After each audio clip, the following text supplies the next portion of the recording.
Good afternoon, ladies and gentlemen. Matt Cannizzaro here, live at the 2013 USBC Open Championships. We're at the National Bowling Stadium behind lanes 21 and 22. Today we're going to take a look at soon-to-be USBC Hall of Famer Rick Steelsmith and two very talented teams. So right now they're marching out, and we'll be underway with practice in just a few minutes. We do appreciate everybody joining us today. And we'll be right back.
Today we are honored to have two champions bowling on the squad, and we recognize their achievement by placing the word champion next to their name.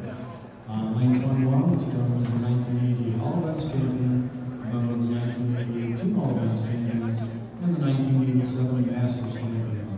He also won gold, silver, and bronze medals in the 1987 WTBA World Championships from Wichita, Kansas. Hall of Fame inductee Rick Steelsmith. Lane 34, this gentleman is the 2001 singles champion from Indianapolis, Indiana, Nicholas Oberlin. We also have three celebrities bowling on this squad. On lane 21, this gentleman rolled the 300 team for 1999 doubles event from Keller, Texas, Paul Fleming. On lane 22, this gentleman rolled an 805 series for the 2011 singles event, and is the 2013 Team USA Trials champion from Wichita, Kansas, John Szczerbinski. On lane 34, this gentleman rolled the 300 game in the 2011 singles event from Indianapolis, Indiana, Dylan Murphy. Ladies and gentlemen, would you please stand to honor America for playing of our national anthem.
All right, folks, it's practice time here at the 2013 USBC Open Championships. We have two very talented teams for you today, led by soon-to-be USBC Hall of Famer Rick Steelsmith, a two-time champion at this event and a Masters champion as well. So they'll have their 10 minutes here to get things settled and underway. This is Matt Cannizzaro, and Matt McNeil will be joining us here in just a minute. So stay tuned. We appreciate you being here today.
All right, so there's your 2-minute warning here at the 2013 USBC Open Championships. Rick Steelsmith and company just 2 minutes away from getting underway here at the National Bowling Stadium. We are behind lanes 21 and 22. I have no doubt we'll see two great teams make a run in the team event here in just a few minutes. Stay tuned.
Please hold practice.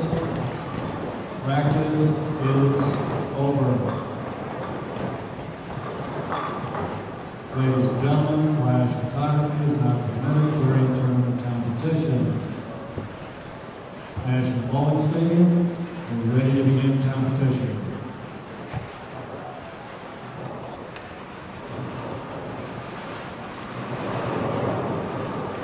Bowlers are signing bell and they begin. Lock the ball. All right, folks, there is the bell, and we are underway here at the National Bowling Stadium. Soon to be USBC Hall of Famer Rick Steelsmith and these two talented teams about to do battle here in 2013. So right now we're taking a look at Paul Fleming, Dale Lenz, Craig Jensen, Rick Steelsmith, PBA champion Justin Hromek. So there's your 5 on Steelsmith's team.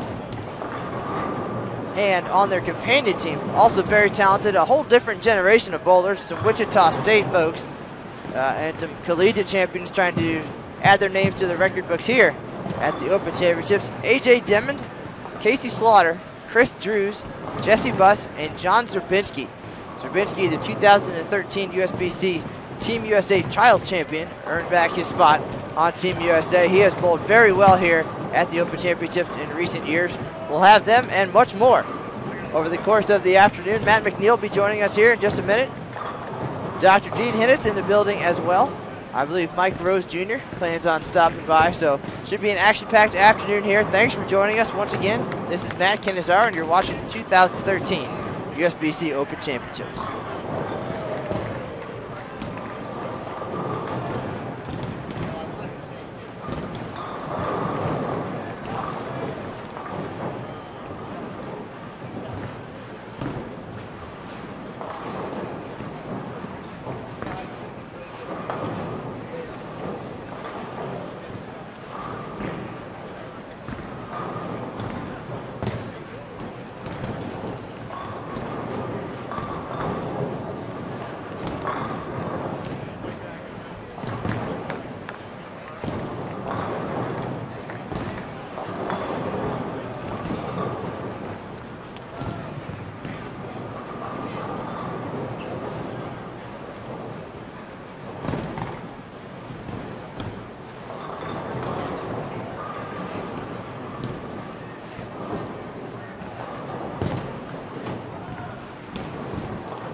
All right, so we've got one frame in the books here at the 2013 USBC Open Championships. Rick Steelsmith and company. A little bit of a struggle in frame number one, but these guys are true champions at many levels of the game. So no doubt things are just getting settled. You know, we talked about last year, Steelsmith and his guys. We're not going to call them old, we're going to call them classic. It might take a few more minutes to get loose and get ready. They talked about that earlier. The game plan, of course, also that becomes relevant. When I did talk to them prior to competition today, the initial plan is to start around 8, 9, 10. So kind of rightish. The goal is to break that area open a little bit, create a little bit of room for later in the day. Now the companion team here, the youngsters and former collegiate champions, they're a little more powerful and energetic, I guess, as far as their style of play. So the goal was for all of them to play together in practice, break them down, 8, 9, 10. And then once things got underway, the younger guys were going to move a little bit left of that. And Steelsmith and his guys were going to stay in that general area. They don't turn the ball as much, not as many revs. So they were hoping at that point, by breaking them down together in practice, that the middle and the fronts wouldn't get burned up too quickly. And then they'd have room to the right. And then as they migrate left throughout the day, kind of trying to create a little bit of a wall there so You know, they have missed room to the right and still have some hold to the left. So that's their plan. I know some different things came into play. Steelsmith earlier actually sustained an injury at the Bowlers Journal Championships right next door to his right thumb. I'm not sure what happened there, something with a thumb sleeve or insert, and it was actually questionable for a minute there if he was even going to be able to bowl today. There was a lot of swelling in the thumb. He had some ice on it, but he's out here and he's got a strike in frame number 1. Maybe that was a scare tactic for the rest of the group, I'm not sure. But here we are. We are underway. Matt McNeil is joining us. Matt, welcome back. Thanks, Matt. Good to be here. Good to be watching such a great group here. I'm really excited. A lot of these guys I got to grow up with or bowl juniors with. Chris Drews, Jesse Buss. Of course, I grew up watching Rick Steelsmith, watching Justin Hromek. I remember when I was 9, Hromek won the U.S. Open in 1994. You know, so it's just a great group of bowlers. And I think my favorite has to be Szczerbinski, who's just red hot, throwing it absolutely amazing. And the best part about it is he smiles. What I really like about him, he smiles. He's very personable, nice guy. You know, he's the kind of guy who always says hi to you, shakes your hand. Very energetic, very positive, very upbeat. So, well, looking at his career record here, Matt, I'd be smiling too if I was John Szczerbinski. Of course, he's accomplished a lot with Team USA and the team trials, and of course, his titles, 3 titles, actually back to back at Wichita State, where you'll be headed in the fall. But at this event, this is his 5th tournament, and for his first 4 years, he's averaged 225, and that includes 299 in doubles in 2011 right here at the stadium, followed by 805 in singles. So obviously he can put it together here, and that 805 also included a 290 game, I believe. So and that was at 7 a.m. on the fresh oil. A lot of people you know, shy away from that. They went out there and attacked it. He had a fantastic year. Went on to shoot 2165 in all events that year. Of course, a little bit short as far as winning, but definitely solid effort. 2,000 in the last 3 years here. So again, everything to smile about there. Yeah, he's a great player. I mean, you know, 3 collegiate titles. You know, it's only a question of when and how many national PBA titles he wins. The Team USA, I mean, just wonderful guy. Absolutely great player. He can do everything. You'll see him at 6th arrow, and you'll see him at 1st arrow. And he's got everything in between covered very comfortably, very confident out there. He's got a simple game, straight arm swing, and he can do it all. So I really look forward to watching this. I think this is going to be pretty good. I like their game plan. You know, for a group of advanced bowlers, you know, their game plan definitely fits what they're trying to do. So we'll see how the lanes shape up, and hopefully we see some excitement here today. All right. Well, the man we're here to see today, Rick Steelsmith, kind of the man of the hour. He'll be inducted into the USBC Hall of Fame in just a couple of weeks here in Reno. And he'll be part of the 2013 Hall of Fame class, and his resume includes 1987 USBC Masters title and 1988 regular all events and team all events titles here at the USBC Open Championships. He also is a former Wichita Stater national champion with the Shockers in 1987. So those 2 years, pretty fantastic for this young man, and an All-American all throughout his career at Vincennes and Wichita State. And this is his 26th Open Championships. So he's certainly proven himself here and on the PBA Tour. So no doubt he can still roll the ball. And I believe he had a solid day at the Bowlers Journal Championships yesterday. They were telling me he shot 740. Oh, yeah. So that's in the top 5 at the moment. He did pick up a win there last year in Classic Singles. So he still can throw it, and he's been a factor at the USBC Masters in recent years as well. So let's take a look at the rest of his team. He's joined by Paul Fleming, who went to the University of Nebraska, was a 2nd team All-American, shot 300 in doubles here in 1999.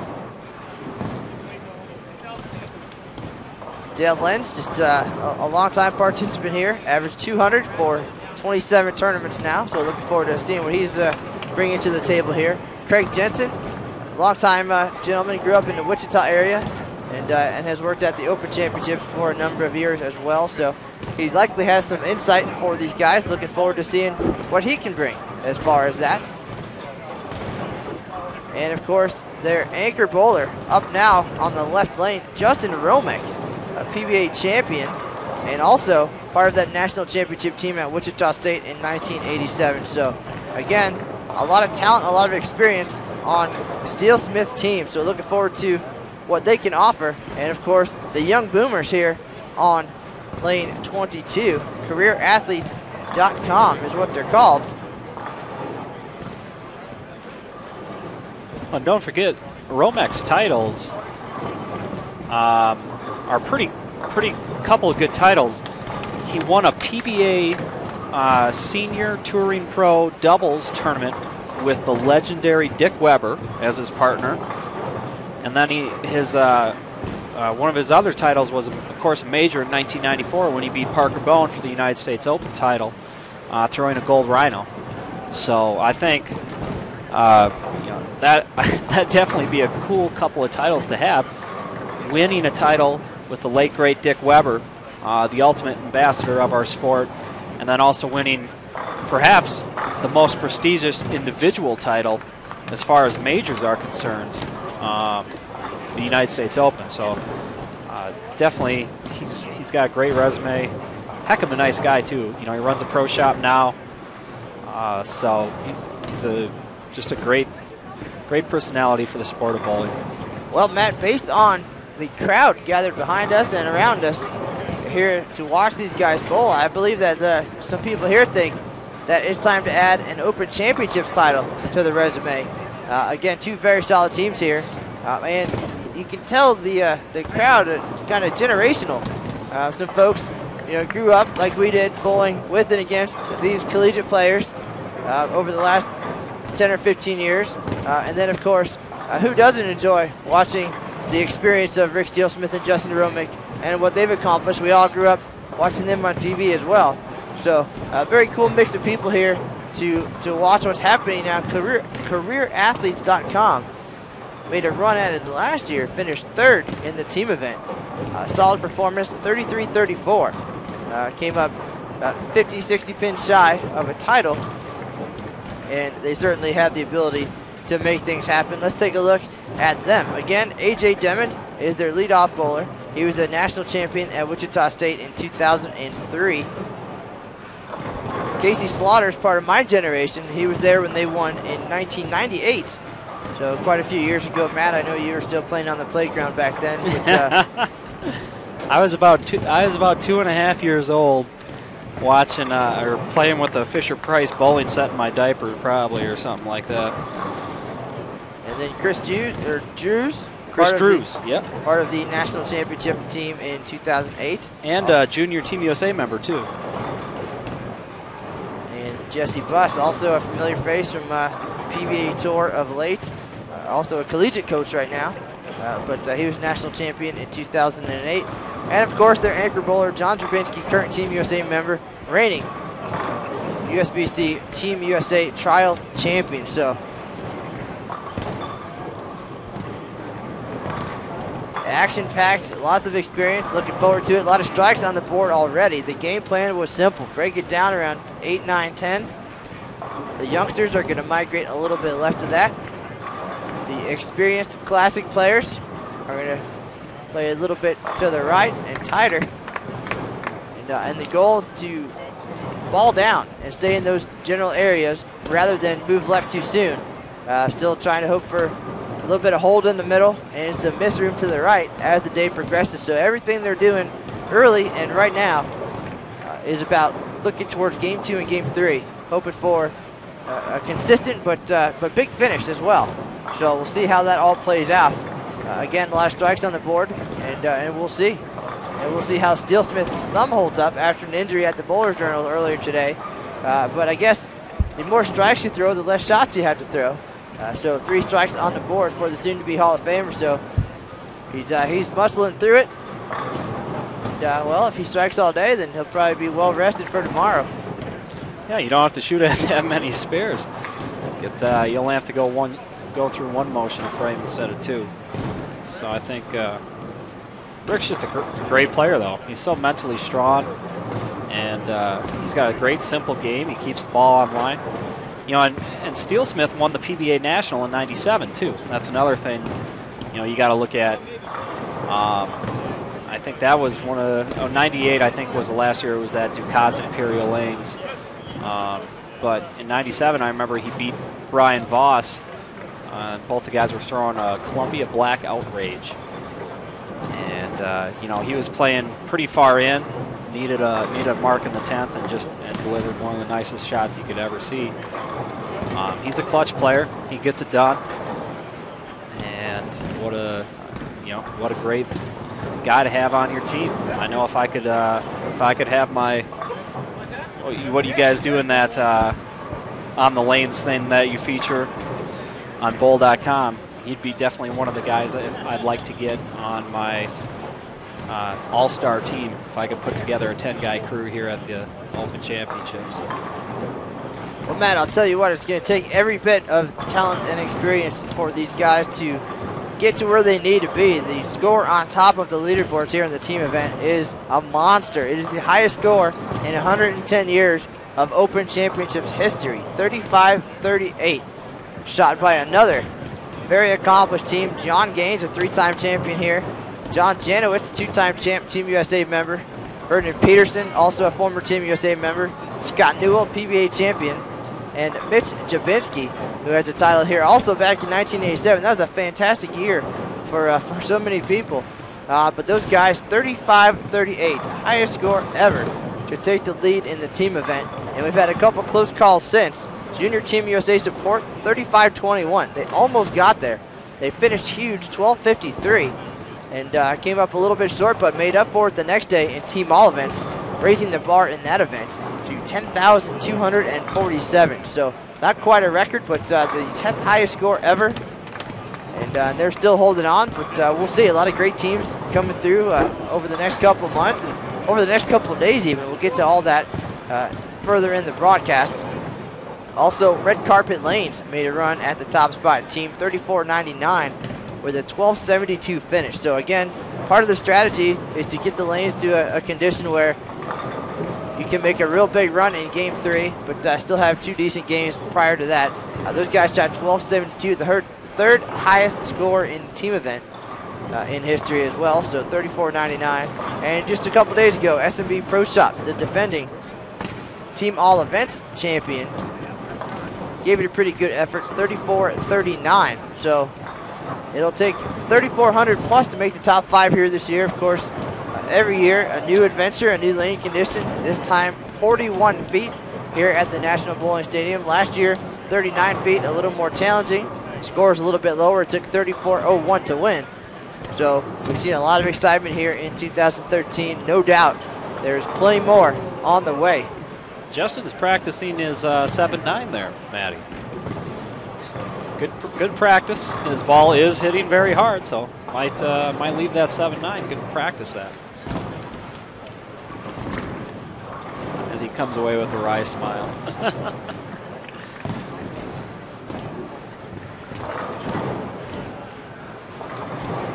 I really like this A.J. Demons game. It's a very nice, simple game, very relaxed. Any left-handers watching, especially if there's some youngsters out there, boy, oh boy, just I wish I could model my game after his. It's just very, very smooth, very straight, very simple, and really appreciate what he can do on the lanes.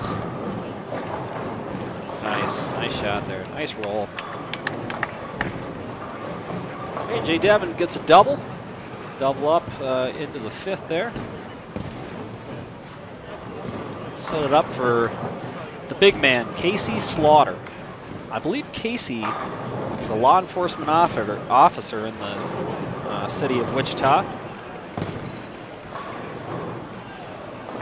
And certainly not a guy you want to meet in a dark alley. Big guy. So Casey double up, 5th frame here. Nice to get a triple, get out to a good pace early. At least put yourself back on that 2-0 2-1 pace. Anything after that is gravy. Oh boy.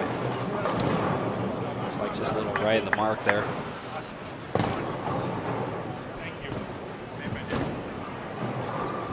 All right, Matt, we got some breaking news from the collegiate ranks.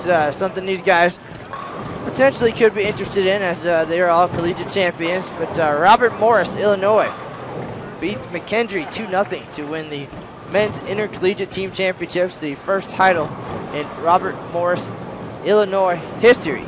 So congratulations to them. And Matt, next year that's going to be you out there, giving it a run, putting all of your experience into collegiate bowling now. It's a little bit different than most of us have done it. Most of us were just wide-eyed teenagers going into the college ranks. But I imagine you'll be the first guy going in in your late 20s with 3 Eagles. Tell me how that's all shaping up. Well, I think it's great. You know, when I got to talk to Coach Vatican and Coach Lewis, so much more on the mental side. I think really that's the difference maker. You know, Coach Vatican and Coach Lewis can just really help me get to that next step.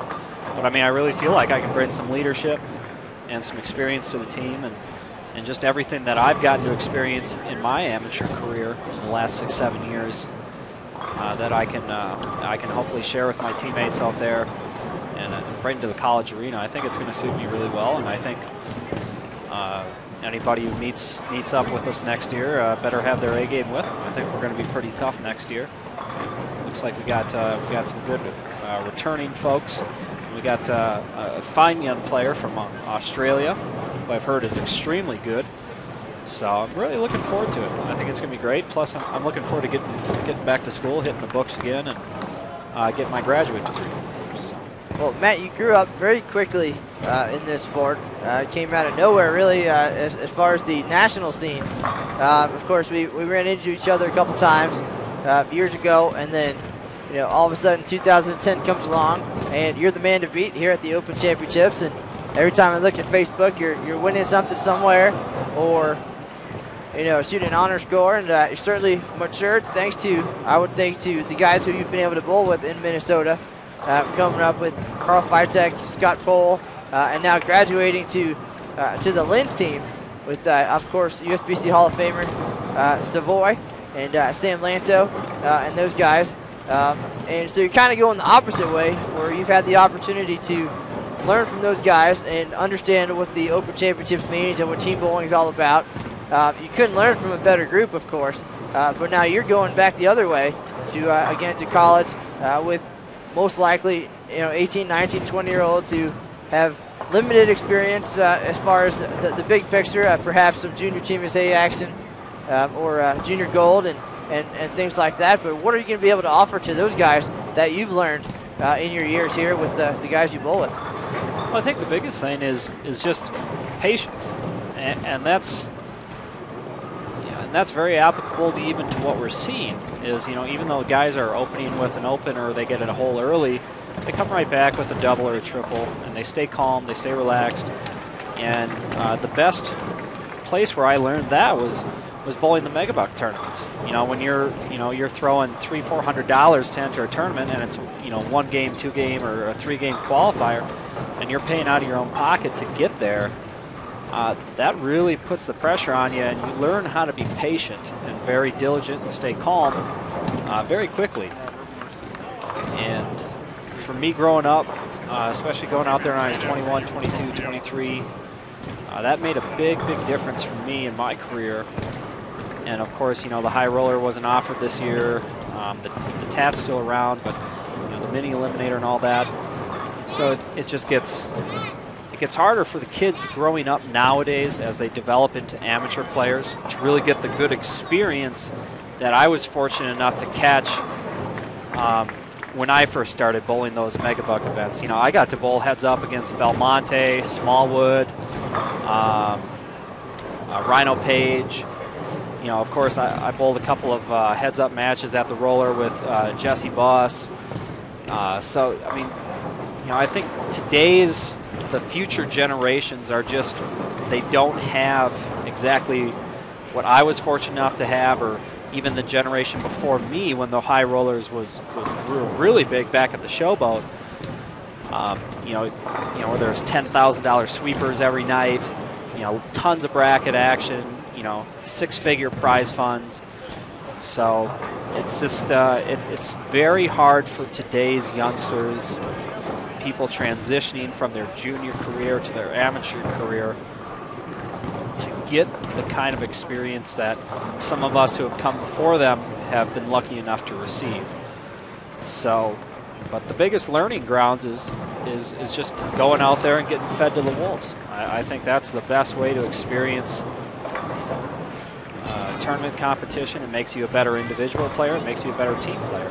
You know, you learn how to see transition. You learn about your equipment. You learn about different lane surfaces, how different things react, and everything's a learning experience if you choose to take it as such. And that's especially what we have on our pair in front of us. Is just so many years of experience, so many different generations of experience. Some guys grew up in urethane and plastic. Some guys grew up in resin. You know, so it's just, I think that's what makes this such a cool sport, is we got guys who've been bowling for 20, 30 years, and we got guys on the same companion team who've been bowling, you know, 15 years. And then they've been doing different things. They grew up in different eras of our sport. So it's pretty cool. But going back to the experience, I challenge anybody to go out, bowl the Masters, bowl the USBC Masters, bowl the US Open.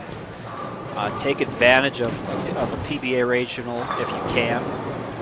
Take advantage of the Meg Buck tournaments if they're offered, if you can make it out there. It will only make you better. And that's really what I attribute to all my success, is being able to bowl these high-level, very competitive tournaments. And you only get better when you bowl with better bowlers. Well, we've got 10 better bowlers right in front of us. No doubt this is going to be an entertaining 3 games. And they're playing off each other for sure. And that was the goal. You got the power players on lane 22, and you got the experience and finesse on lane 21. Rick Steelsmith not showing any signs of that injury. Started today with the first 4 before a spare in the 5th frame. So we'll see him step up here on the right lane. That was John Szczerbinski, 2013 USBC Team USA Trials champion, with a big strike. Yeah, here's another good example of a good teamwork right here. You know, you see Szczerbinski talking with Fleming. He's talking with Bus there, Drews. Team communication.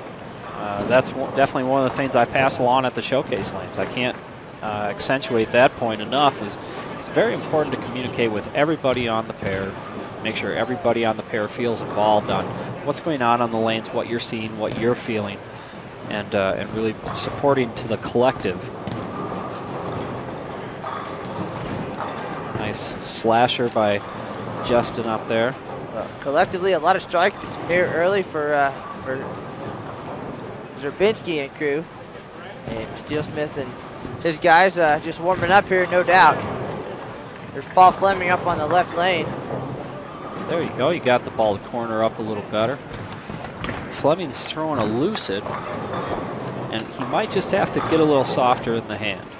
The plan actually was all 5 guys for Steelsmith's team were going to start with a lucid. Yeah. And Fleming said no more surface than 2,000. Yes. And at that point, for Craig Jensen, the next move would be a paranormal from Brunswick.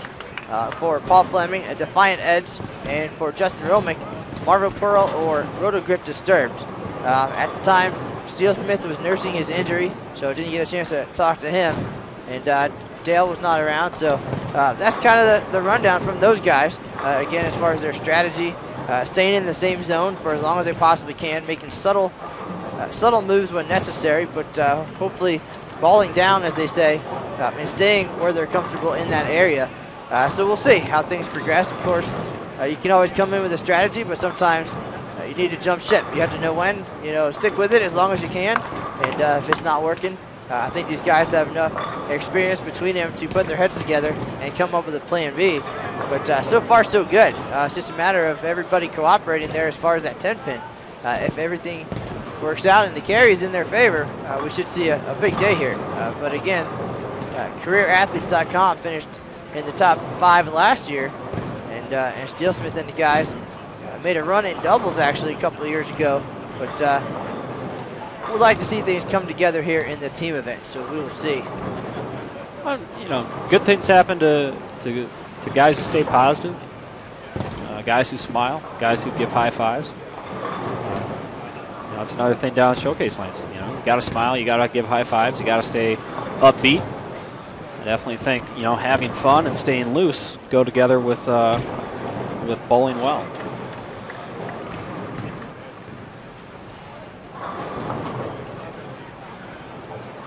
Chris, a little trouble on the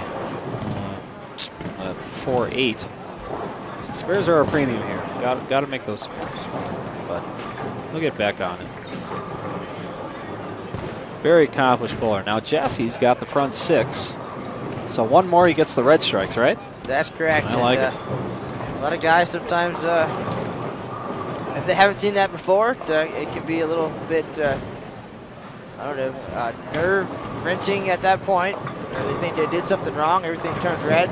But all that means is that all eyes are going to be on you, because you're making a statement here at the Open Championships. You got the front 7. Let's see if Jesse can make it turn red here. And as if everybody's not already watching them, anybody else nearby certainly going to stop and pay attention as well. Oh yeah. As I always say, Matty, red put you ahead. Up on the scoreboard there at the Open Championships. Looks like he's throwing a first blood. Oh yeah. I think that would have knocked down about 50. Jesse comes back with a smile.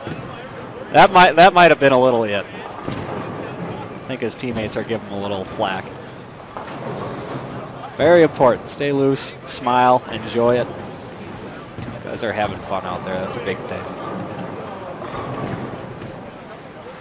All right, so that's the front 7 for Jesse Boston, and still Szczerbinski and Steelsmith communicating about what's going on out there. As the lanes transition, they gotta stay ahead of the moves, of course. And as the day progresses, hopefully we'll get some more information about what these guys are throwing and such. Didn't have a chance to talk to Szczerbinski and his guys before they headed out here. Unfortunately, they were not in the building. But certainly we'll see what we can see from where we are, and we'll bring that to you. And here's Hromek up on the left lane for a double. That's a roto grip disturbed for folks at home. Ball's been rolling very good here at the Open Championships. So it sounds like then Justin already made that initial ball change. We talked about everybody starting with the same ball and then making moves from there. So that's nice how it goes. Szczerbinski also wearing the roto grip patch, so no doubt he's going to be throwing their latest and greatest. Yep, he's got it disturbed in his hands as well. Do we know who is AJ Demond on staff with anybody? Do we know? We do not know. It's but AJ Demond is now stepping up. Demond. Oh, thank you. Yeah. Sorry, AJ. If you're watching this later in the hotel room or something, sorry about hacking up your name, my friend. It's a left-hander stepping up here on lane 21, working on 4 in a row. He throws it real nice. Look at how smooth that arm swing is. Oh, I think he just got a little soft in the hand. He's got the Brunswick patch, so that one looked like an aura, if I'm not mistaken, a little purple and black swirl. Yeah, that would be an aura. Yeah, if you just get a little soft here, the mids, because the mids at the stadium play a little more aggressively than at most centers. If you get a little soft in the hand, the ball can jump on you a little bit. It looks like he made a pretty good throw there. Might have just got a little soft-handed. Well, we did see our high lefty of the year yesterday. It was Mark Moore, I believe, just missed the top 10 shot 2024 with our defending Team All Events champions. And again, he threw the ball very well despite recent wrist surgery. So it was nice to get an idea and see the left-handers fare well here He actually made a run at singles yesterday. Needed a double and a 10th to get there. And he did exactly what AJ just did, just got a little bit slow. And the ball jumped on the back end. And that was that. I mean, it seemed like you make a mistake, you paid the price. And he left the 4.6.10, I believe, was how it went, and ended up with 7.47. So he made the top 5 or top 10 in singles. So certainly a good run, but very speed sensitive, especially on the left without the help breaking it down. And Matt, something that you're going to have to experience in just a couple of days. You guys are 10 days away or so from getting out there, putting your titles on the line as well. And from what you've seen so far, just from being here every day, what is your personal game plan, especially knowing, again, that there's less traffic and you're kind of almost on your own. I know you guys have 2 or 3 lefties now, so a little bit of help, but what's the plan? Well, me and Chuck and Hop, we all get along really well. Chuck and Hop have been doing it for, before I was even a glimmer in my father's eye. So they got a lot of great experience out here, and we work together pretty well, especially for team event. We got a strategy. We're just going to try to play a little straighter, a little further left, use a little surface, and then I'm going to probably migrate a little further right, just because I have a natural loop in the swing, and those guys will probably stay out there a little longer. They're straighter and firmer with a little less hand, so they'll be out there, and then I'll probably be a little right of them, and I think we're going to make them pretty nice for us. And then I think we're going to have to see what happens with me and Chuck for doubles. But as of right now, I think the game plan is just to have our main team and then Chuck on our 6-man pair, and me and Chuck work them together in doubles. Probably sticking pretty close to the same game plan that we'll have in team. Jesse, front 8. Oof. Just tearing them apart. He can, it's always surprising. I remember I bowled him in a heads-up match at the roller, and we tied twice. I think we tied twice. So we tied in the regular match, and then we had a 9th, 10th frame roll-off. We tied again. I think we went to a 3rd one. And it was always, what I couldn't believe always, because Jesse was throwing it really well, just slamming the pocket. And I could just never understand how anything stood when his ball hit the pins, because he does so much to the bowling ball with so little effort. It's unfathomable. It's like Belmonte running a 10. You're just like, how does this happen? So he can do some things to the pins that people only dream about. Well, these guys doing some things to the pins for sure. If everybody gets on board here, definitely a solid start here in 2013. We'll see. Nice shot by Hromek. That's a big triple there. So, shout out to Del Ballard, who's tuned in today. He says, "Go Roto Storm," of course, and he said it's easy on the left here at the stadium. And Del Ballard, probably the #1 lefty hater. Yes, Del. I love Del. He's like an inspiration to me growing up, watching him on TV. His footwork and his arm swing were probably it was like smoother than a $500 Italian shirt, and it was always fun for me to watch Del on TV. So Del, I know you want me to burn in the eternal fires of hell, but I still love you, still appreciate everything you've done in the game. Just a phenomenal bowler. Well, Del, thanks for tuning in, and for the record, I believe you will come back in your next life as a left-hander, so keep that in mind, and thanks for watching today. Let's see how these guys fare, including, again, Jesse Buss, front 8 here on your live stream. John Szczerbinski, the reigning Team USA Trials champion, having a good day as well. So here we go. Paul Fleming looking for 4 in a row, stepping up on the left lane. And on this squad, we also have 2001 regular singles champ, Nick Hoagland. He shot 798 to win that title. Those guys are down on the other side of center aisle, so we'll keep an eye on them and see if they're going to make any noise here. We did have Ken Brown on lane 27 shoot 255. So very cool opportunity if you're at home and you're curious about how any of these other folks are doing. You can check that out on xbowling.com. Go to the tournaments version, go to the Open Championships, and you can search by name or lane number to get live scoring. I actually have that window open right now, checking out some live scoring from the Women's Championships as well. The wife is over there bowling today with some talented folks, so trying to keep an eye on that. Of course, since we're here live streaming, can't make it over there. But, hoping they bowl well, but again, if you'd like to check that out, you can check out either tournament, xbowling.com, or you can find it on your mobile device, your iPhone or Android phone. That is X-Bowling Tournament Edition. It's a free app. You can download that and see live scoring, completed games, all kinds of cool stats and more. You can also sign up for the X-Bowling 90 frame X game. So there's a possibility of winning $50,000 for a very minimal entry fee. So check that out again, xbowling.com or your X-Bowling Tournament Edition app on your phone. So there's that. And here is Chris Drews trying to make up for 2 open frames. And he gets the 9 to go late, so he is back on track. And now Jesse Buss is going to step up and try for the front 9 here, live on Bowl TV. Is Jesse a sport member? Do we know that offhand or no? Well, I will definitely check that out here for you. And why do you ask, Mr. McNeil? Well, I know the painful stain of not paying that membership and missing out on a crystal pin and a cool ring. So I hope Jesse isn't subject to the same fate if he has a big set here.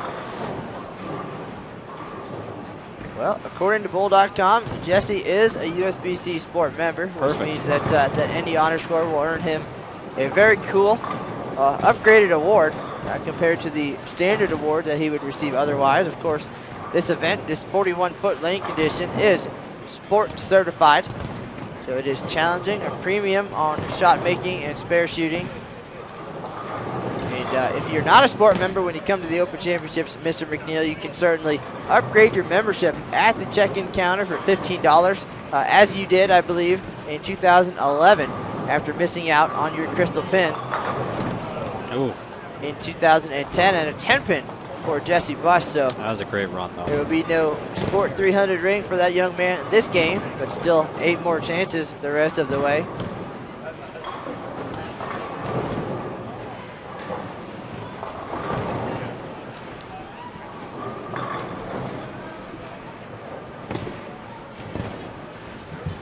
That was a really good ball, too. I think it just, I think it might have just read a little early transition, just lost a little energy.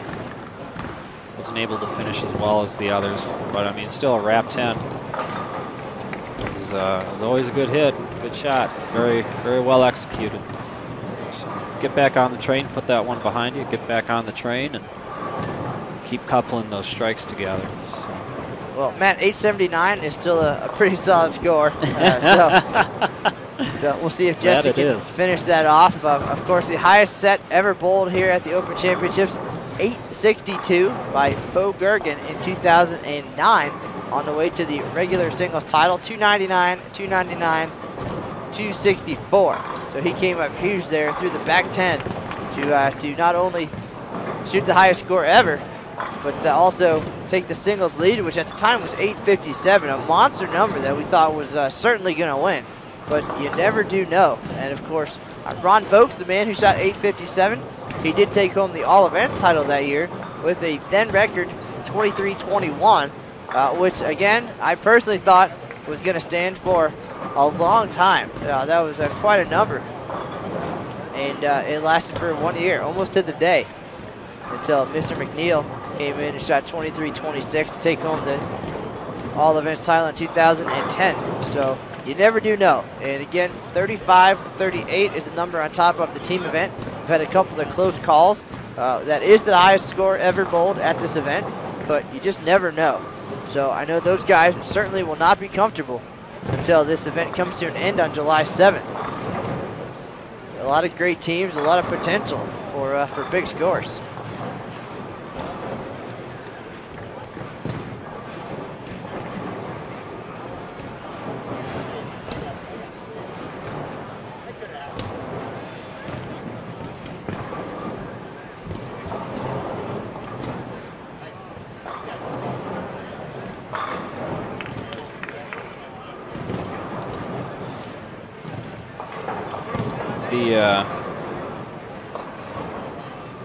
no lead is safe here at the Open Championships, as I always like to say.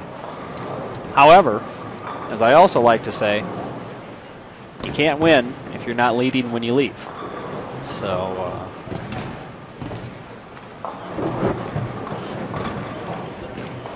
Well, as John Gaines says, you did not succeed at the Open Championships unless you get your picture taken. And of course, Gaines and his guys got their picture taken and more after shooting the highest score ever. But I know they're constantly in contact with us and each other to see what's happening. John actually just sent me a text message to see how game one is shaping up here. So again, I think I've talked to John more in the past 2 or 3 weeks than I have in the past 2 or 3 years. But glad to provide that information. A great group of guys there. And, I can't imagine what that wait is like. Matt, you of course have been there. You bowled traditionally in late April. And last year I think perhaps you sweated it out a little bit more than you did back in 2010. Of course, the record score that year. But last year squeaked out 22-0 with a rough single set. And 1489, a number that could have gone either way as far as being high enough. Of course, a very challenging lane condition. But what was that weight like for those couple of months? It feels like somebody parked a 3/4 ton Chevy pickup on your chest every single day until you get a call from the tournament director. So, to put it mildly. It's very hard. I mean, every day you wake up and you don't know whether you're going to look on bowl.com and you're going to see somebody else's picture up there on the website, and it's new all events leader, new doubles leader, et cetera, et cetera. You don't. That's always a possibility, and it's very, very hard. However, I will trade that feeling with anybody, any year for the rest of my life, because that's the feeling that you look forward to having after you leave here, because that means you bowled amazingly well and you have a chance at another eagle. And that's what everybody's here to win. And you've had the opportunity to experience a kind of a roller coaster of emotions. You got very close back in 2007, shot 782 or 780 in singles. So you kind of got a taste of what it was like making a run at it. Then of course the monster year in 2010 and the huge record score. Then in 2011, you let it slip away a little bit. I mean, 2240. Hard to say, that you let it get away, but it certainly was out there. And singles didn't end quite as you had hoped. It was certainly within reach for you. 2268 was the number that got it that year. But again, the roller coaster of emotions from, waiting it out to, man, I was so close, as in 2011. But like you said many times on our live stream broadcast before, 2012 probably wouldn't have happened if it wasn't for 2011. Again, it slipped away in the final game of singles there in 2011, and it looked like it was going in a similar direction in 2012. You started singles with 157, I believe was the number. Yep. And you didn't need much to get there. But of course, when that happens, certainly the mindset, is a little bit different. Things start racing. But what did 2011 teach you that helped you get to where you needed to be in 2012? It's just you learn how to you experience that type of pressure, and and I think Riggs, anybody who's ever, Riggs especially probably knows this better than anybody, but or anybody on his team, Gaines, JJ, anybody who's had to throw a couple clutch shots and finish something out to win an eagle, they know what that pressure's like. And the first time, in 2010, it was just kind of like I walked into it. I didn't really think about it, didn't really get to appreciate the moment. You come back in 2011, it's like, go bowl, good team event, great doubles. It's like, okay, I need 680 in singles, and the ball becomes amazingly heavy, the lane becomes amazingly long, and to try to close that out, I put myself in a position to get it done, and when it came time to close it out, I choked. I mean, I couldn't even tell you where that ball went off my hand until I went and watched the video because I was so nervous. I went blank. So, you know, in 2012 come around, I'd felt that before. It wasn't new to me. It was something that I had mentally rehearsed. And, you know, when I practiced, I tried to put myself back in that position that I found myself in the last game of singles in 2011 and just try to recreate that mindset when you're practicing, and you're a lot better able to deal with it. And one of the things I said on the above180.com interview that I just did is how important mental rehearsal is. Just being able to rehearse mentally what you want to do, how you're going to feel. And I really think experience is the best thing you can get. And once you experience something, you're much better accustomed to handling it the next time it comes around. So for me, coming back in 2012, I was more mature, more determined, and I was able to close out that set with a 212 game when it easily could have turned into another 160 and cost me all events equal. Well, Matt, you talk about experience, and we're looking right now at 10 of the most experienced guys that you can put together as far as what they've all accomplished in their careers, collegiately, Team USA, out on the PBA Tour, but of the whole group, only one a champion here at the USBC Open Championship. So these guys, these careerathletes.com gentlemen, came awfully close last year, finished third in the team event.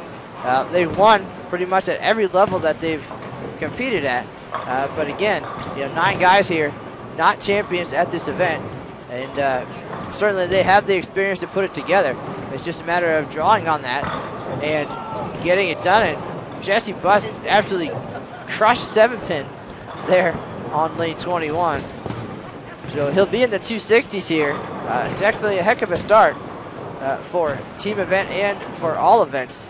But you can only laugh at that, and people are asking what's he throwing. It looks like a first blood from Hammer, and you can't throw that any better than he did right there. No, he threw it good. He did get it in down lane. It was in, and I think, you know, he came back with a smile on his face. You know, he was very happy to get 9. It would have been awesome, of course, if it struck, but it was left off his hand. I mean, he still threw it good. He got through the shot very well, and that's why it held. But I mean, that was one of those that was left. It would have been nice to have it, but you know, that's where the experience of Jesse Buss comes in. Is, hey, I made an errant shot. It could have struck, but it didn't. So it's a lot easier for him to keep those emotions in check and not get all wired up that he got robbed or something like that.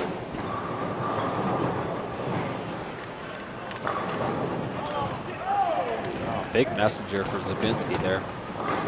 That was a big shot. That could be a 20-30 pin swing here. Jesse Buss finishes with 269. Szczerbinski is going to have a big finish here as well. So these guys not off to a terrible start here, but it certainly is going to take a whole lot more the rest of the way for them to even make a run at 3,400, let alone 35-38. Yeah, they're gonna have to put the pedal to the metal, so to speak. And unfortunately, a couple guys with a rough start on the classic team, we'll call them. A couple of 150s there, and that took away Hromek's 250. Steelsmith ground out 2-1. So a lot of the holes we're seeing, some splits, but a lot of spare shooting holes, unfortunately. And spares make the difference here. I tell you, I'd have another eagle from 2011 if I would have just picked up my spares. Went back and did the math, looked at my sheet, 7-pin, a 4-pin, and a 3-9, and that's 36 pins, and that makes me a winner. So spares very, very important. Every pin counts 100% of the time. So let's see how game 2 turns out for these gentlemen. Just see if get a little transition here. So we can start wheeling and dealing a little more. Hopefully more pins start going into the pit. All right, Matt, Steelsmith and crew, 993 in game number 1. CareerAthletes.com, 11-17, and that is a solid first game effort. Of our top 10, right now, 10th place, 33-46. But only 4 first games for our top 10, higher than 11-17. So those guys in good position, but now it's time for a couple of big ones for sure. And certainly they're capable, but it's really up to the pins, of course, to cooperate. So we will see. Once again, on top 35-38, 5th place 34-20, and our top 10 33-46. So it's going to take a bunch to get there. And of course, all of that, a great head start to Team All Events. That's the big one. The arguably the most coveted title here at the Open Championships. That is a 45-game marathon. The 5 team members combine their all events totals. Currently on top there, 10,247, the 10th highest score ever, but would not have been enough to win here back in 2010 or 2011. So again, we're seeing some high scores, but the biggest difference here in 2013 is that we're seeing 2 different lane conditions for the first time in history. We have a 39-foot pattern for doubles and singles. It seems to be playing a little more challenging than our 41-foot team pattern. But again, a first there. And also new to this year, a new schedule that gives us just 3 doubles and single squads, 7 a.m., 11 a.m., and 10:30 p.m. And of course, the biggest change, fresh oil for every squad here in 2013. So that means the opportunity to work together as a team, break things down for doubles and singles, but double scores a little bit lower this year. We'll get a rundown of the top 10 here in just a minute. But the 2 conditions proving an opportunity to test versatility here at the Open Championships, truly, as we try to crown our all events champion as well. Another great feature here in 2013 is that along with the fresh oil for doubles and singles, you have 6 bowlers on a pair compared to 4 in the past, and you do not switch lanes between doubles and singles. So you're out there for 6 games on the same pair. And, that's where teamwork comes into play, just like the team event here. Strategy very important.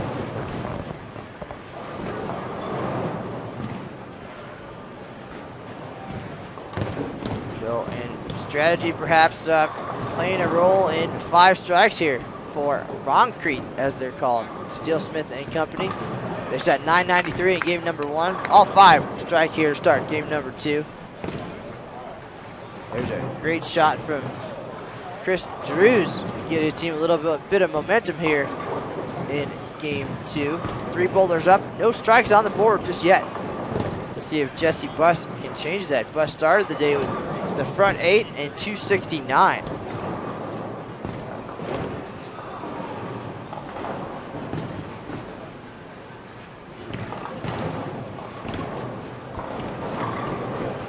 Scott Pohl, 3-time Team USA member and gold medalist, just stopped by and said hello. They did pretty good over at the BTM, so did some damage over there.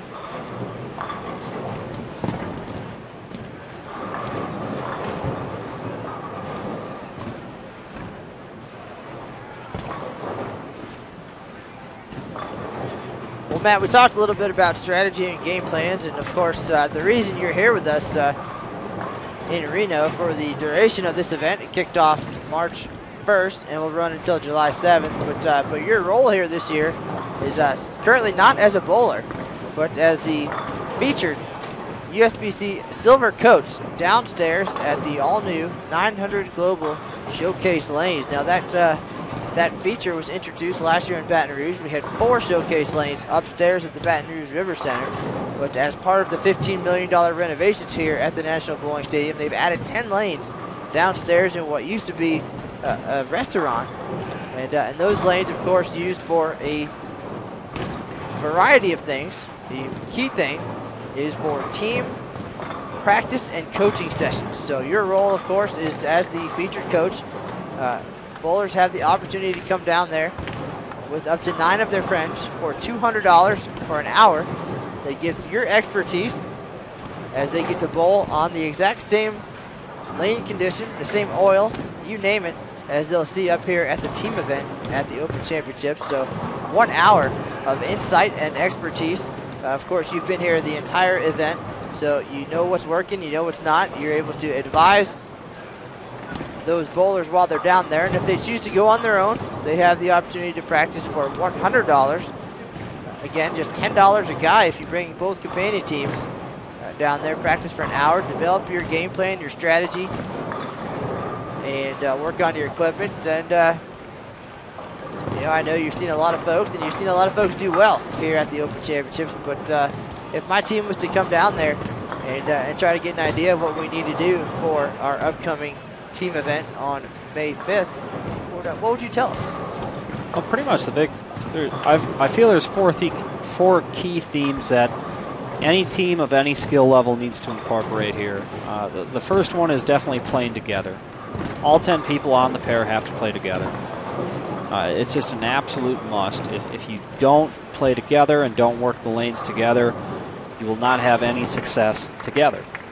And that's the biggest key to team bowling, and especially in shaping a pattern. And that's even heightened now that we have the Kegel ice oil, which really requires everybody to be in the same part of the lane, especially through the front part of the lane. That's where I feel it's really important this year. The second big key, having the right tools for the right job. You can't fix a car with a hammer, and you can't be successful here at the Open Championships without the right equipment in your bag. So you have to have the right tools for the right job. The third big thing is, of course, spare shooting. Spares are a premium here. Every pin counts 100% of the time. And I like to use John Gaines's team as the prime example of that, because they beat the record by 1 pin. 1 pin. That's a fill ball. Count on a split. Anything. 1 pin can be found in a garden variety of different places. And that's why it's so important to pick up all your spares. Always get the maximum amount of count you can. And then the fourth thing is staying positive, staying loose, smiling, giving high fives, and really being a team. Working together as a team, staying positive as a team, holding each other up. Somebody's struggling, smile, give them a high five, pat them on the back. Hey, we got 9 other guys who are working here for you. Stay loose, make some good shots. You'll get there. We believe in you. That kind of thing. And so I believe those 4 key things are just universal. And any players of any skill level, I would really challenge them to prove me wrong, which I don't think they would do. But I really feel those are the big 4 keys to success out here for any team of any skill level. Matt, we've seen a little bit of all of that the last couple of days here. Of course, we talked strategy here about these 2 teams earlier. Their goal was to play together in practice and try to break the lanes down right around 8, 9, 10. And then the youngsters, as we call them here, on lane 22, they were going to bump a little bit left of that spot as the first game started. And then the rest of the guys were going to stay in that general area for as long as they could. Everybody with the same ball and no surface more than 2,000, don't want to overdo it. And then they would ball down at that point and play a little bit smoother and straighter. And they had it all worked out. They worked together, of course, as a group, focused on their strengths and what they each bring to the table here. And then hoping that things would open up as the day progressed. So we're seeing that more for Rock Creek right now, that Steelsmith team. They have all but 1 strike so far through 2 frames, so pretty solid. But Szczerbinski and crew struggling a little bit here in game 2 after an 11-17 start. So we need them to get back on track if they're going to make a run at it here in the team event. But at the same time, you talked a little bit about how important it is to make your spares and get every pin on every fill ball, to get every pin count that you possibly can. Just a couple days ago in team all events, we saw the Hornswogglers, as they're called, a very talented team. The Hornswogglers. A very talented team of East Coasters, New Yorkers, former collegiate players. Certainly they know what's going on. They have a great deal of talent, and they came up 43 pins short in team all events. I believe was the number. They shot 10,204, so 43 pins. And as we talked about, team all events is a marathon, a 45-game marathon. Everybody on the team bowls 9 games. So essentially, that's 1 pin a game over that 2-day period. And they should be in the lead. I'm not going to sugarcoat it. You know, they had it. And they just fell a little bit short. You know, threw away a couple pins here and there. I only saw them during doubles and singles. They had a huge run in the team event. We actually thought they were going to shoot the highest score ever. They had a shot at 1330 for their last team game going into the 10th frame. So they were right there on the brink of a really monster number. And nobody struck the first shot in the 10th frame. So quite a few pins lost at that point. They finished with 1221, moved into 7th place at 3371. But what could have been if that 10th frame goes a little bit differently? Maybe not the highest score ever, but certainly those 40 pins that they were looking for. So who knows? But again, that's what it's all about. You got to mix in a little bit of luck with everything. I'm sure there were some stone 8s and stone 9s and just ring 10s that should have gone but didn't along the way. But they gave it absolutely everything they had. They worked together. They communicated. Rusty Thompson started singles with 15 strikes in a row.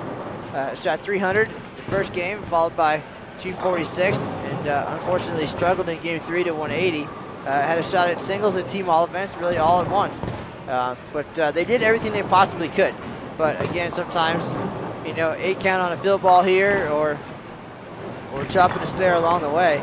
And there it goes. So it's very easy to have it be just so close, and those guys will go home and think about that. They did everything right. They played together, and they just they didn't get the luck and the carry down the stretch.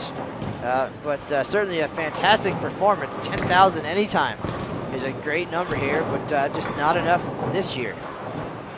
Well, and as you close in on the scores, that's when it really gets hard. I mean, it's very hard to keep your mind from wandering, thinking about, oh, if we get this hit or this hit or this hit,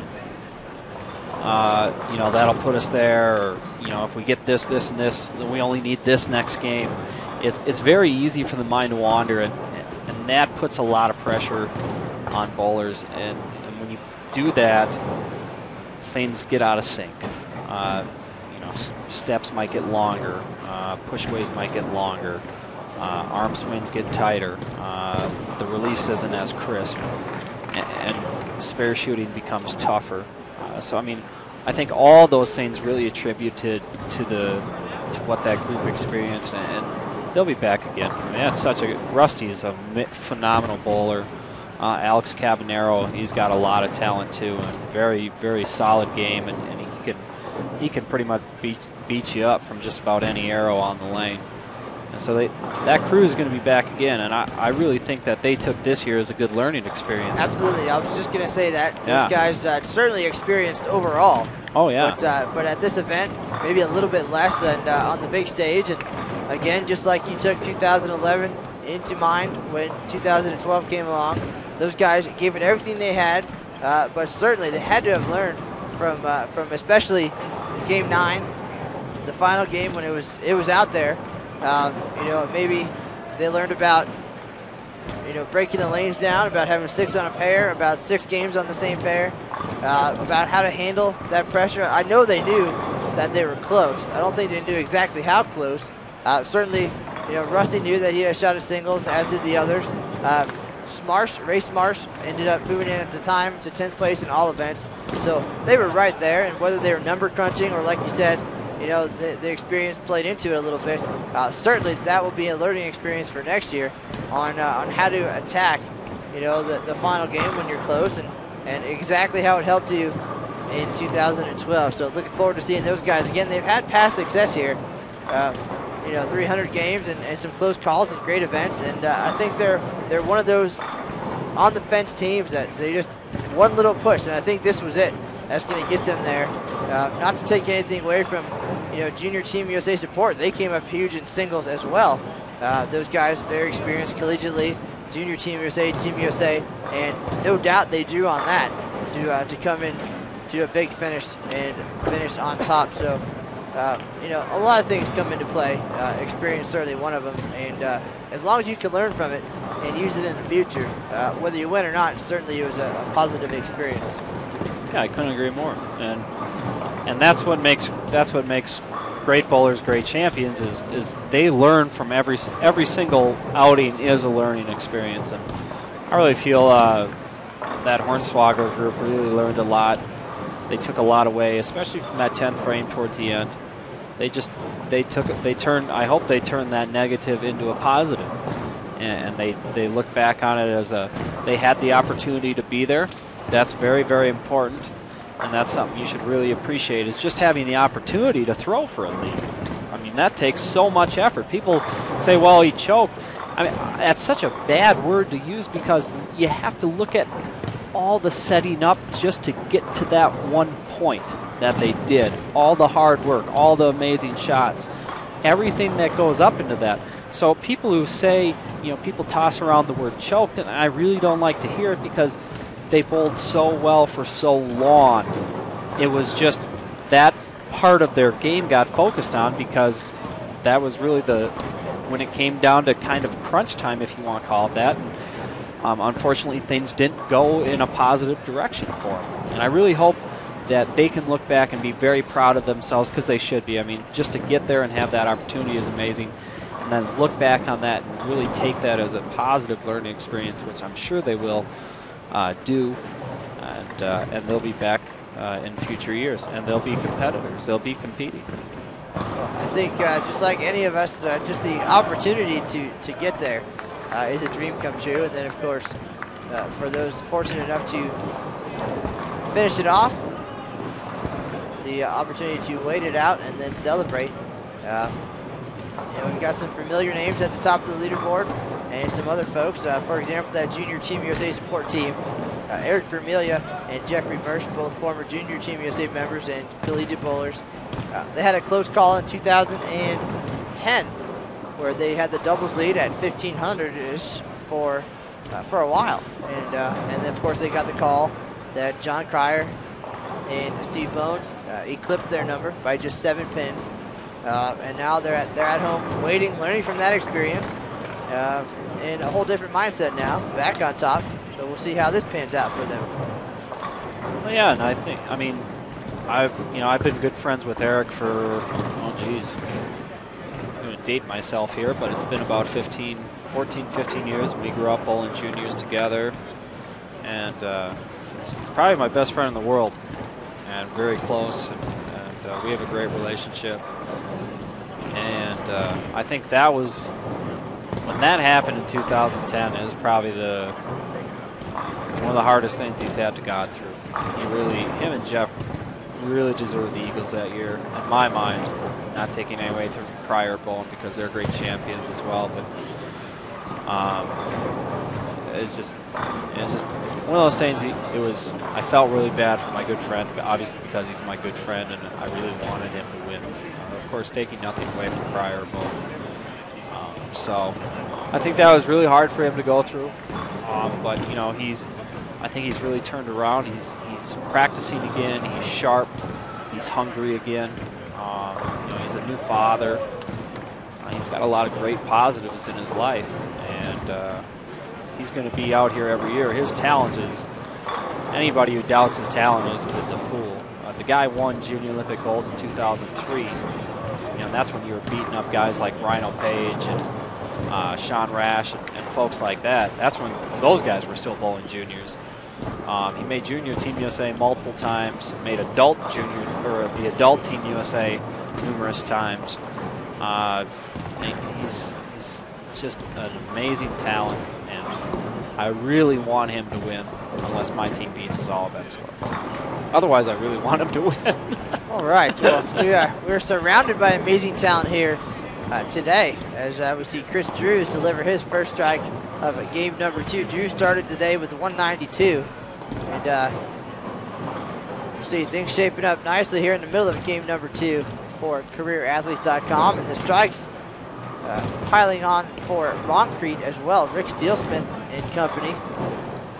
Dale Lenz now here started game won with 150, but now 5 in a row. So turn that frown upside down for Dale. absolutely, things going much better here in game number 2. 993 for Steelsmith and company in the opener. 11-17 for Szczerbinski and his guys. Here's Jesse Buss, started with a 269. Just a little quick, maybe. Just a little quick. But Matt, I thought we were going to see our first 800 earlier today. Sean Maldonado from Houston, two-hander from the right side of the lane, was making a run at it in doubles, ended up with 778. So came up a little bit short there. He went on to finish with 21-24. That puts him in the top 5 for all events. So he had another chance at it in singles. Needed 767 to get to 21-69, which is John Janowitz, two-time champ and a member of our team leader. But Sean came up a little bit short, but certainly a fantastic performance. Perhaps Mr. Buss would like to claim the 800 honors. We will see. Still a long way to go. Our high series started with 68. 69. Okay, and, 69. Our highest series of the year, 794 in the team event. Vern Heidenreiter shot. Shot 300, 794. And our high single set, 776. Kelly Bonta also included one of our Mountain Man Vern. He throws it pretty good. Vern throws it very, very good. Another Wisconsinite, I believe.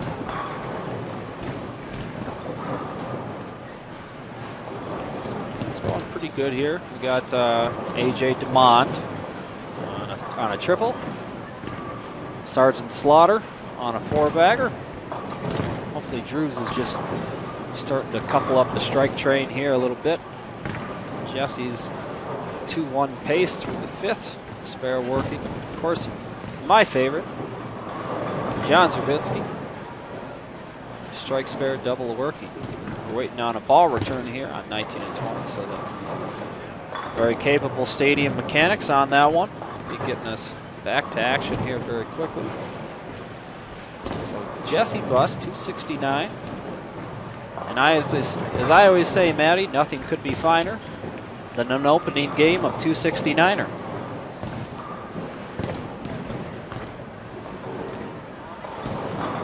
So see what Szczerbinski does. See if he can get that triple going here.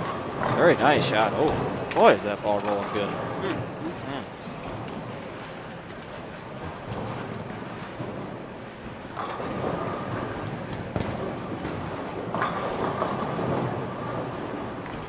John on vice grip staff and rotor grip staff. Fine addition for both those respective companies. He's a guy, you know what? If I owned a bowling ball company or whatever, I'd want a guy like John representing me. And here's the reason why, Matty. He's very nice, very positive, very outgoing. Smiles a lot. Always has time to give you a high five or shake your hand and say hello. And just a great representative. So if any of the respective companies are watching,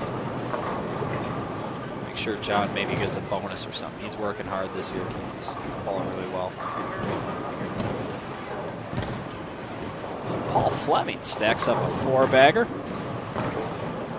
Trying to get the red shirts caught up with the yellow shirts here. Got the experienced guys. Dave Lenz turning that frown upside down. 150. Stops the strain a little bit. He's already got that. He's on his way. Yeah. he's pretty well close to on his way to having first game beat. It's very good. How about a nice little sweet roll for AJ? Tripping that 6-8. Better get him a cup of coffee for that sweet roll there, Matty.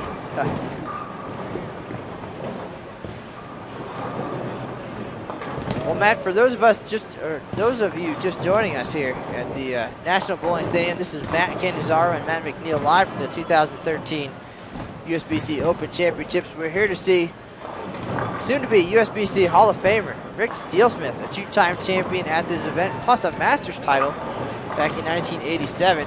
Steelsmith will go into the Hall of Fame here in Reno on May 2nd as one of 8 of the 2013 Hall of Fame class. So congratulations to Rick. And we're showing his skills off to the world here behind lanes 21 and 22. Two very talented teams throwing a lot of strikes here. The big number on top, 35-38. This is the team event, and this is game number 2. So Steelsmith and company, 993 in the opener. And the companion team led by Jesse Buss, 11-17. So here come the strikes. We'll see how things unfold the rest of the way. Thanks for joining us once again, Matt Cannizzaro and Matt McNeil live at the National Bowling Stadium. Chris Drews with a nice ball change there. He went to the sink, and nice pair of shots there. So hopefully that double turns into some more strikes, and Chris can get a little more comfortable here. He's a little tentative in the first game maybe, but hopefully he's finding his comfort zone and can pile up a few more strikes, turn that frown upside down, as I always say. So we got some celebrities in the audience today. As you said, Scott Pohl, former Team USA member, stopped by.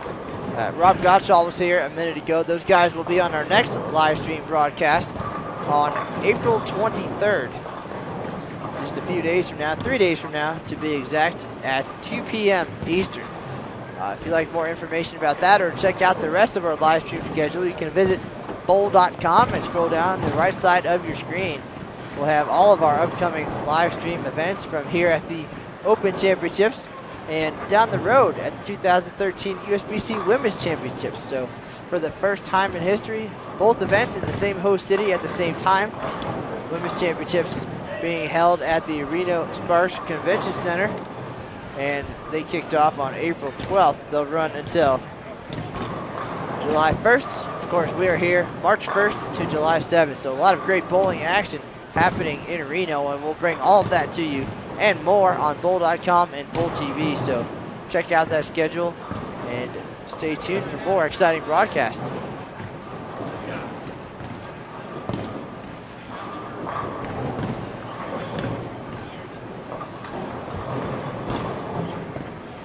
Here's Jesse Buss up on the right lane, shooting at the baby split to 310. Routine spare for Jesse. Normal amateurs, probably 3-1, 4-1. Jesse definitely not a normal amateur, so routine spare for him. You know, spares like that are, that's big. You know, it keeps him in the 2-1 pace, and of course, if he gets another double, that'll put him in the 220s. But very important to stay clean. Plus, it keeps him alive for that 30 clean clock, which is, I always say, Matty, everybody is always 130 clean clock short of a full collection. Well, Matt, unfortunately, it is a clock this year. It is a clock. All right, good. I just want to make sure. My mantle is bare, unfortunately. That is a goal of mine to achieve that. I've gotten close. I had 29 clean before. Certainly disheartening, but also motivation at the same time. So, and when you throw shots like that, John Szczerbinski, spares totally irrelevant. That's a 4-bagger for John, and not having to worry about shooting a spare there. It's got to be a pretty solid feeling. No, sir. We should do I should work with you the week before you bowl, and it'd kind of be like the Hank Haney project of golf. Haney work. Have you ever seen that on the Golf Channel? I have not, but I can assure you that would be quite a project for you. We probably need more than a week to come on now to work those details out. But let's see if we can learn a little something from A.J. DeMont here up on the left lane. The left-hander working on a 4-bagger, trying to make it 5. He started the day with the 200 game. He's gotten high on this lane twice this game, so let's see what he does here. High again. That one looked like just inside of 5 at the arrows, and maybe a touch slow. Just a touch soft, yeah. Just a touch soft. So I think on that lane, he'd maybe make a little 1-and-1. Just kind of go to the whip a little bit. How about right next to us on lanes 19 and 20, Adam Bowen. I hope I'm pronouncing it right. Front 7. He's in the red. so he'll get ahead. As I always say, when you see those red strikes up there, red put you ahead. So we'll be monitoring him, see what happens over there. And if you'd like to check that out live, you can go to the xbowling.com tournaments page or your xbowling app, and you can pull up lane number 20, and you will see Adam Bowen and his front seven.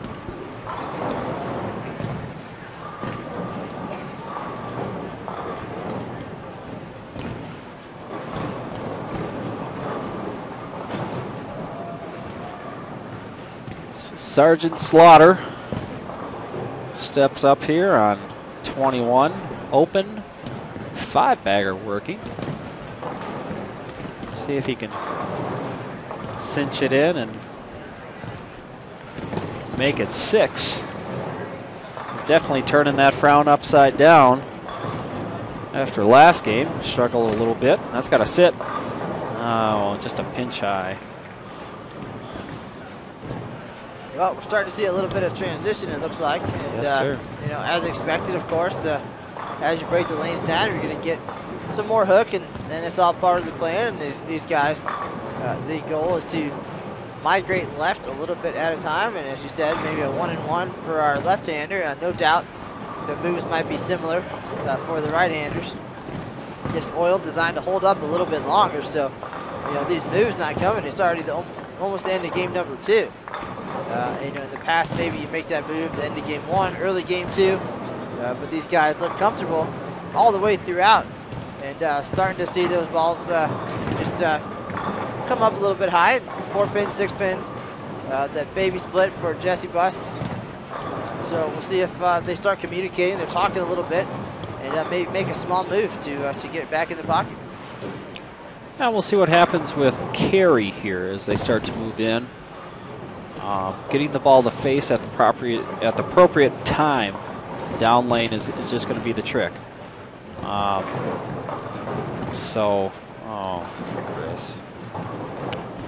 Chris got a little in there and a little soft, paid the penalty Greek Church. Steelsmith wrapped a 10 on a very good shot.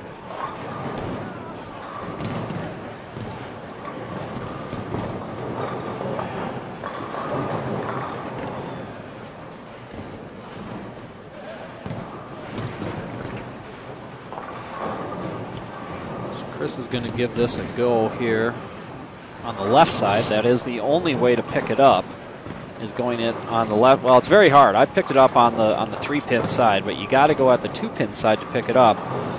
And you know, on a double, that's a lot of count. You know, going 5-1 versus 5-3.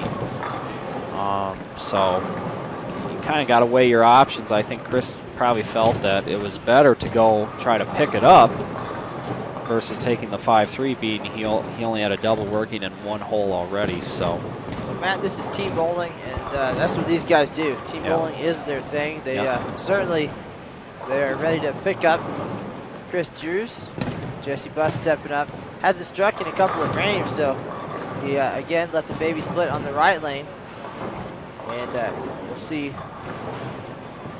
what he does here on the left. Great shot.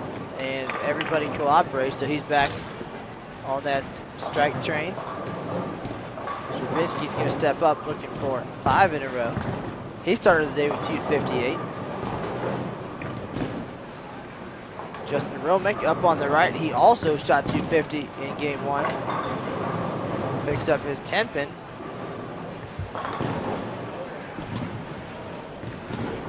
So the number they're shooting at, 35-38, highest score ever. That's not too intimidating. What do you think there, Matt? You guys will be out here in 10 days. We'll be out here just after that.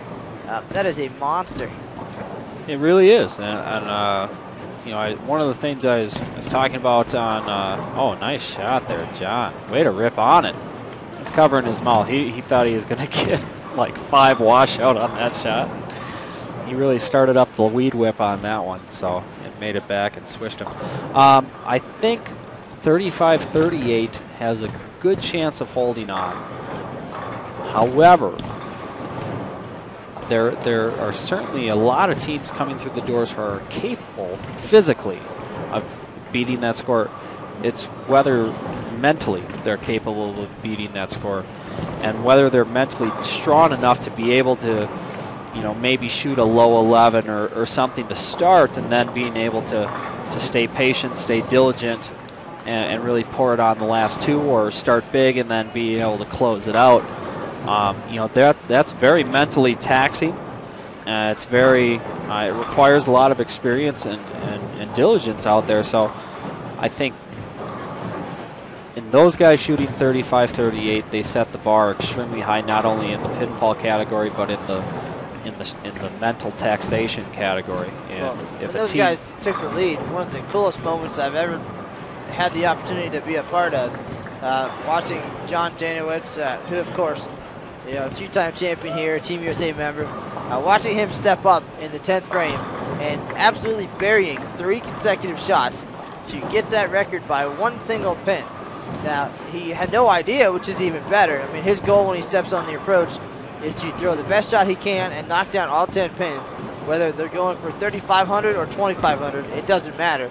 And he stepped up and delivered as coolly as you can. You know, he said it was probably better than he didn't know, but he delivered nonetheless. That's why he's in that anchor spot for such a talented team. And again, an awesome moment to be a part of.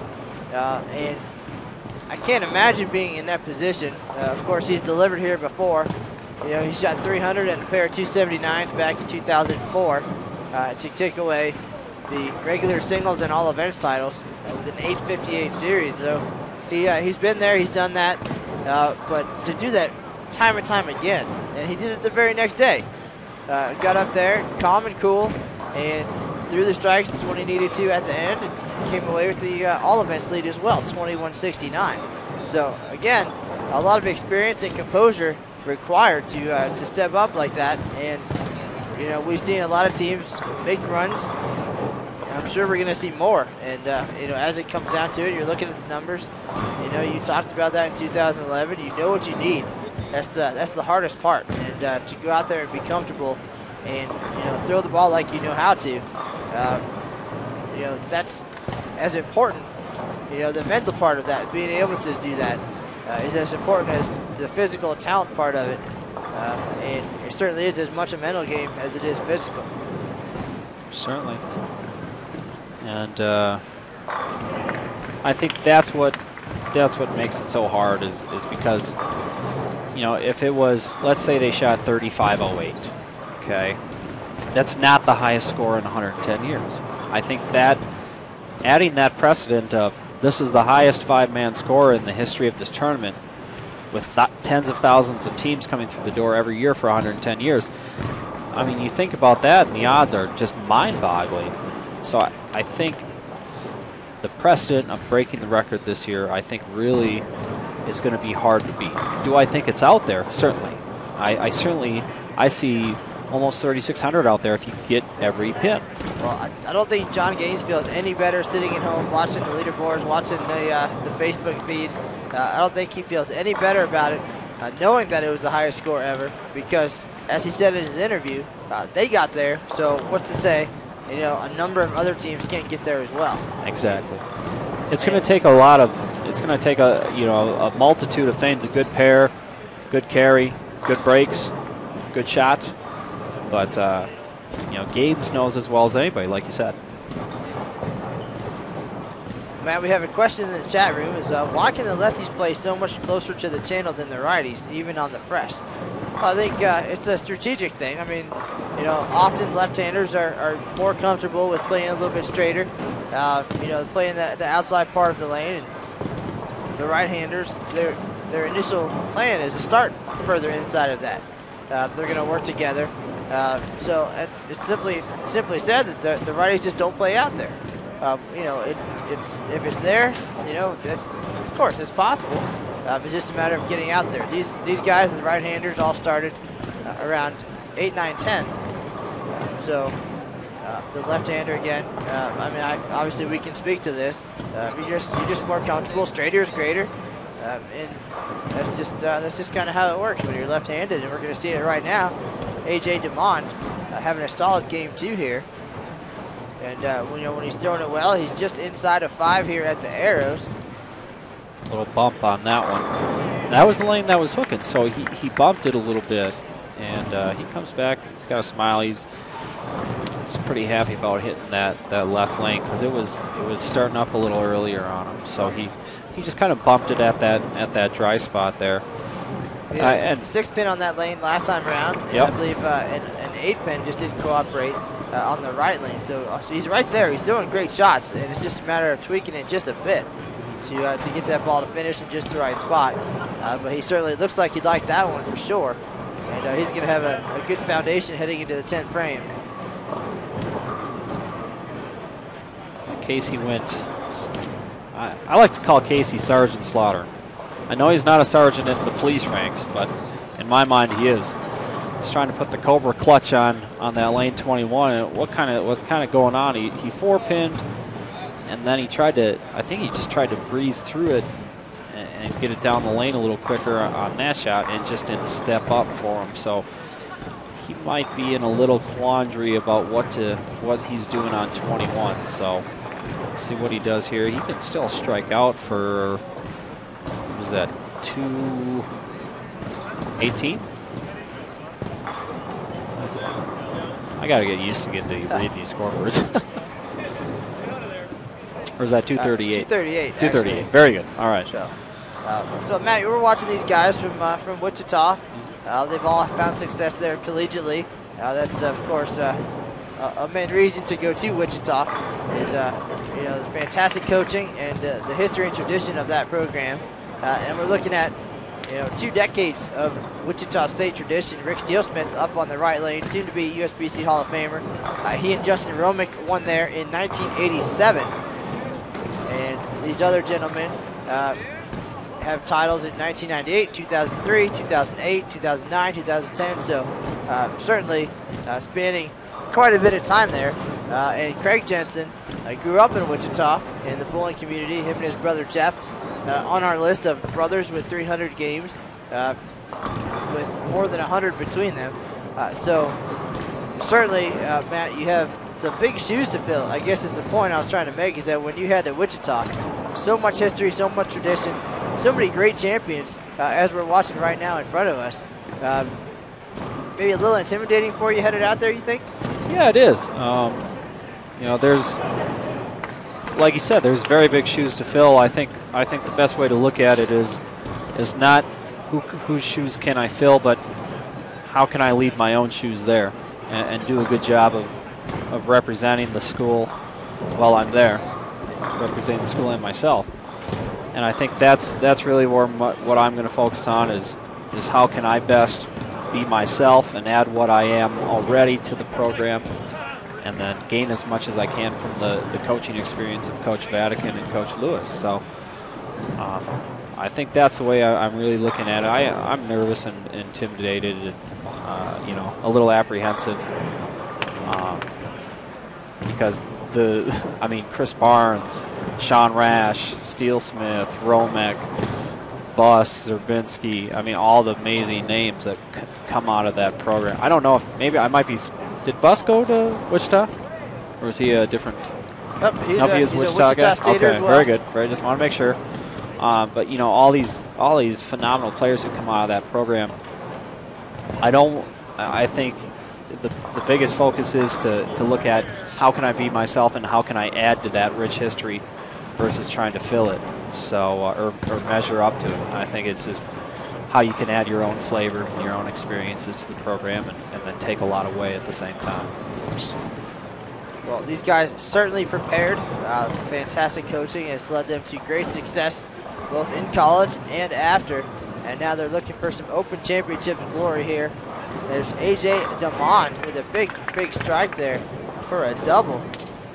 First shot in the 10th frame. So he's looked comfortable all day and really having a great back end reaction. And it looks like he is lined up and ready to go, made the right adjustments.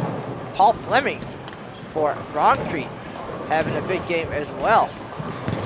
Yeah, Paul's really coming into it. Paul's just a very good, solid veteran. And he's going to be in the 250s here. 220 start, 250.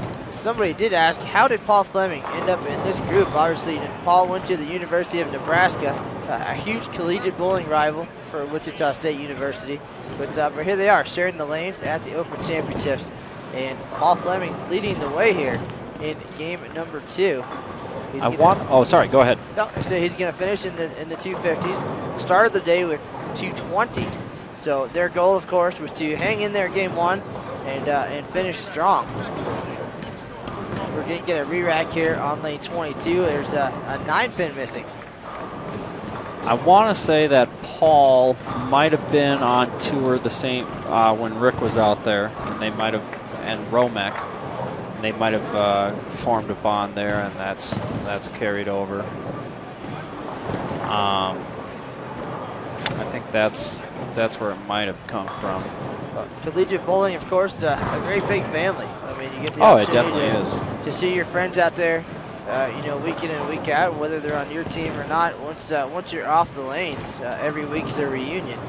Certainly, many friendships have been made, as well as you know, as we talked about with Eric Vermillion. You know, it was bowling that brought him and his wife Amanda together.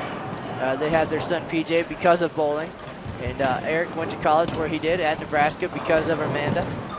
You know, they had shared the Team USA experience, which brought Chris and Linda Barnes together. So that's really what bowling does. Once you're off the lanes, you know, there's the opportunity to make lifelong friends, and that's exactly what these guys did, as we're seeing, you know, 25 years later, still going at it here at the Open Championships. I think that's one of the cool things about bowling is, and I can even speak to my own experiences. It seems like every day, or you know, every weekend, or something like that, somebody that I know from across the country that I've bowled with comes down, say hi, go out, grab a drink, or go have dinner or something, and catch up.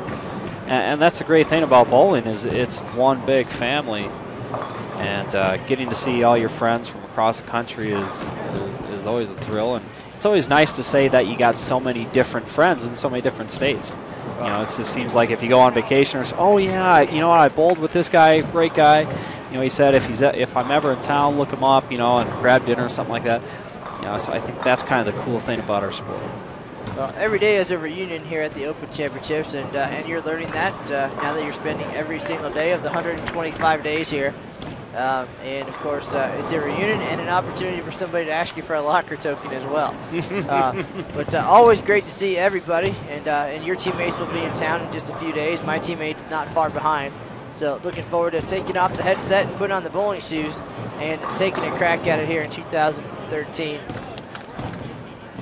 So it certainly is a little more challenging, and I think you can agree to be here every day and watch. Not only to want to be out there, but to try to take notes and figure out what you're going to do based on what you're seeing. You know, some guys see that as a benefit, some not so much. It puts a little extra pressure because you know what you need to do, and then you know you see it day in and day out. And I don't know how you feel about that, about being here compared to being at home getting ready. It's different. You know, being here, it's at least I finally. This was the first week I was in the center getting games in every single day. So I got games in 6 days in a row this week. Got some quality practice time in. So I'm feeling pretty sharp. You know, I've been trimming down, been eating good, getting my rest. So you know, things are starting to come together. It's just different when you're at home and there's tournaments to bowl. Individual tournaments to bowl, and you're with your friends and your family, and it's just a little different. But I still think the key fundamentals are the same: having the right tools, being mentally prepared, being physically prepared, being well practiced, well versed, having a game plan. I mean, those things stay the same no matter what state you're in, or no matter what city you're living in. So I really feel that the only difference is, I think it's an advantage this year. I get to watch everybody that comes through the doors, and I'm that much more prepared, whereas in other years I have to go off what I'm watching on the live stream or what I'm hearing on the message boards. Well, of course, Matt McNeil, two-time defending champion here, regular all events and regular doubles, will be on one of our many live stream broadcasts here in early May. You guys will hit the lanes at 10:30 p.m. our time on May 1st. That's a work day, so which is a Wednesday. make sure to have a pot of coffee or something brewing.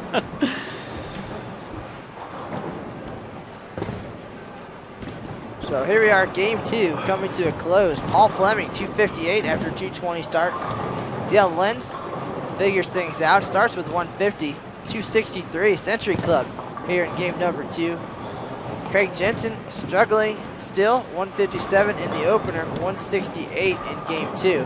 Let's see if Steelsmith and Hromek can finish strong to hold him up. That was a nice shot, the 11th for Steelsmith. That puts him at, well, that's the 240s. So Steelsmith with 2-1, 240. He's trucking right along. Dale Lenz turned that frown upside down. He's got 260. Fleming 258. Then down below, AJ, a nice 245. Wood Sheet. Sergeant Slaughter got to 226. Chris Drews struggling a little bit. He'll be 179. That's correct. So 190, 170 for Chris. He's kind of just in between. I don't think he can quite get comfortable. Timing might be a little off. Not making the greatest shots. Hopefully, hopefully he can put some good things together for the last game. Really try to make a charge. Obviously, you know, looking like 3,500 isn't going to happen, but we never know. We got still at it. They can still get to 1,100 this game, can't they? So it's a pretty solid effort here. Of course, 3,500, a huge number, but I mean, we've seen 1,250, 1,270, 1,220 in game number 3. So you never do know. You're absolutely right. You don't want to count anybody out, like Jeff Bragel said back in 2011. You know, as long as it's mathematically possible, you know, you're going to go out there and try to get it. Those guys did it, and we'll have some numbers here. As soon as they're done with game number 2, we'll do some tallies and see what it's going to take.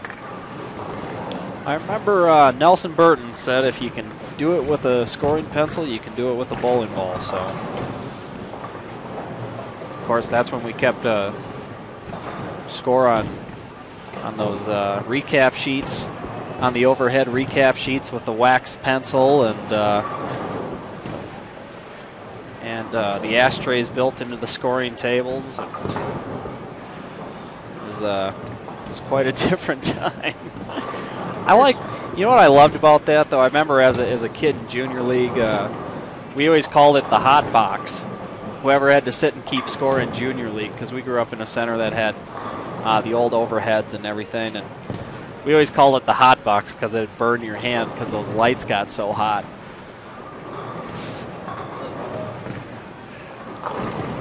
Come on, carry. I'll tell you, it looks like Justin Hromek has cooled down here in game number 2. He started the day with 253. He's looking at an open frame here unless something magical happens here to finish out game number 2. So he struck 3 times in the first 4 frames and did not strike the rest of the way. So he shoots 190, and that's 1127 for Ron Creed. Still a solid number. But that's better. That's much better. Of course, probably would have liked to have a little more out there, but 1127 and 993, so they're 120 over. Hopefully, you know, hey, put together a good last game here and get yourself a good team check. Nothing wrong with that. Every pin counts. Get all you can. So how about those guys will need 1226 to get into the top 10. With 10th place right now, 33.46. So it's a solid number. They're certainly capable of it, but it's going to be 100 more pins than they just got. So Big John Szczerbinski just keeps on a trucking. That strike train's getting mighty, mighty long, Matty. Tell you what, Matt, Szczerbinski already has an 800 at this event, 805 in 2011, and I'm sitting next to the only guy in tournament history with 3 800s at the Open Championships. 2 others who I'm sure you can name have 2. And Szczerbinski, well on his way to potentially adding his name to that list. Of course, a long way to go. A lot of strikes need to be thrown. But he started the day with 258 and a possible 280 here in game 2.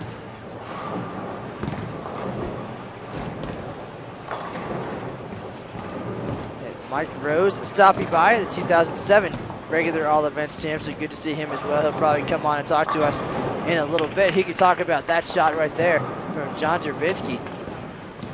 And he's in the 270s with one more shot to go at possible 280. Big John Szczerbinski lining up that strike train. And if you're his opponent, you're sitting at that intersection and you got somewhere to go and the train doesn't look like it's going to end anytime soon. Big John's just keep on a trucking. Boy, does he throw it nice too. Just solid fundamentals, very versatile.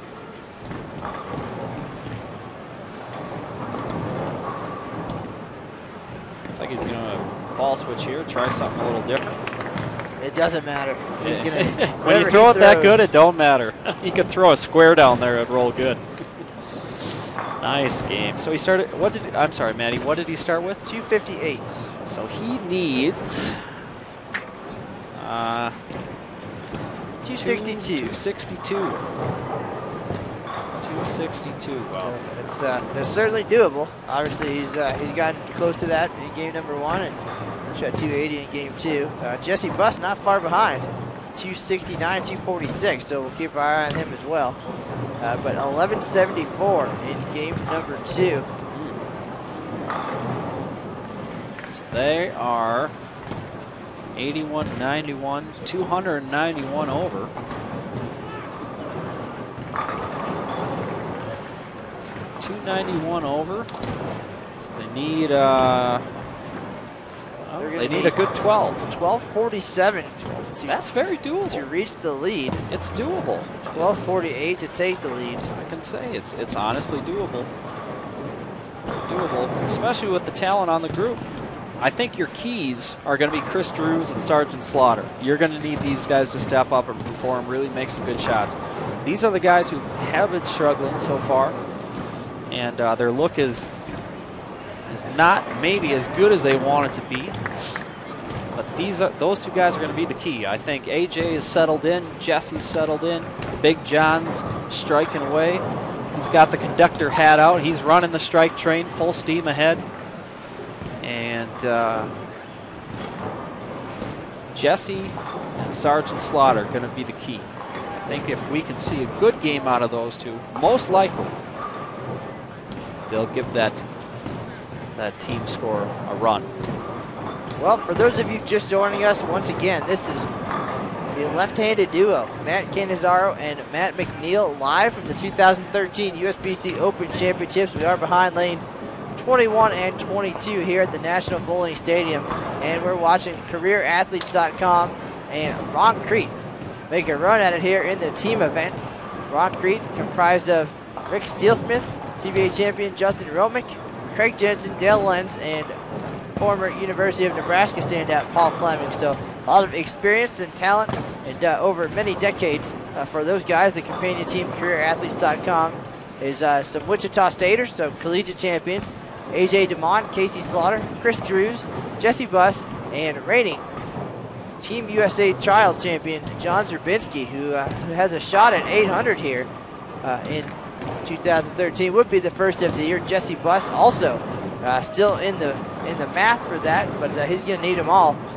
These guys need 1247 if they're going to reach the top spot here at the 2013 Open Championships. 35-38, the number on top, but if anything, a great head start towards team all events. So we will see. This is the start of game number 3, and 4 guys up, 4 strikes on the board. Let's see if Szczerbinski can follow suit. These guys finished 3rd last year, came up with about 60 pins short of becoming team champions here at the Open Championships. Something certainly everybody would love to have, and definitely they have a shot at it here, but it's going to take a monster score to shoot the highest score in tournament history. 1240 is a lot of wood. However, like I said, Sergeant Slaughter, Chris Drews, they're the key. I'm liking Jesse's look, like John's look, like AJ's look. I think they'll be there. Oh, good shot by John. It'll be just a question of whether the other 3 or the other 2, Casey, Chris, can find the comfort, really bear down, make some good shots, and put up some X's on the board. I think the big three that we've seen scoring so far continue to do so, hopefully. And hopefully as we close in, time will tell, of course. Well, these guys came in with a pretty good strategy. The goal was to everybody play around 8, 9, 10 in practice and early on, and then make a slow migration left as necessary. For the classic guys, they were going to ball down and stay in the same area where they were more comfortable, and the youngsters were going to be a little bit left of them, just by nature, a little more power player out there. So they were going to be a little bit left of the 8, 9, 10 range to start out, and as the day progressed, the goal, of course, to create some room to the right. That's why they were all in the same general area. Dry that up a little bit, and still have some push in the middle of the lane when it's time to move left. And of course, both teams bowling considerably better in game number 2. Roncrete 993, then 1127, and CareerAthletes.com 1117 and 1174. So things progressing as they had hoped, and now it's going to take some big numbers here to get it done here in game number 3, as AJ DeMond starts with a double. He's 200 and 245 for the day, and looks more and more comfortable with every shot. Yeah, I think as the lane started to transition for him, I think he just kind of broke down that wall a little bit, and smoothed out the back ends a little bit, smoothed out the mid lane, and he's gone to something a little smoother, I think, for equipment. And he's looking very comfortable, very confident out there, really smooth. And as I believe it was the late great Billy Whaley, but always echoed by Johnny Petraglia. Trust is a must, or your game is a bust. And that's what it's going to take to continue to execute. There's a great shot there by Dell Lenz, absolutely. The 3, 6, 7, 10, not a problem. So a pair of spares there for Mr. Lenz. But strikes is what they're going to need here, and strikes is what they're throwing. Chris Drews starts things off. How about a little trip 4-9 action for you with a double. So far 3 bowlers up, 3 doubles. So that's big. 1247. It's a big number, but certainly they're on their way. That was a big hit. That could have been a hole. Now that just got turned into a double. It's a big swing there.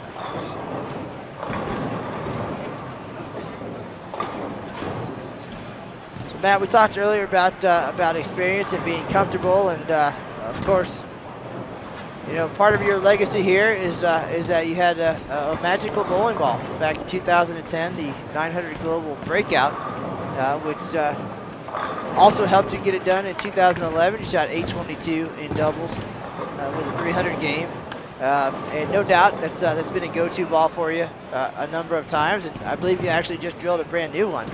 You know, how special is that, or important is that to you know, to have that old faithful to rely on? And the reason I'm going there is Mike Rose is actually standing right behind us, the 2007 All Events champion. He almost repeated.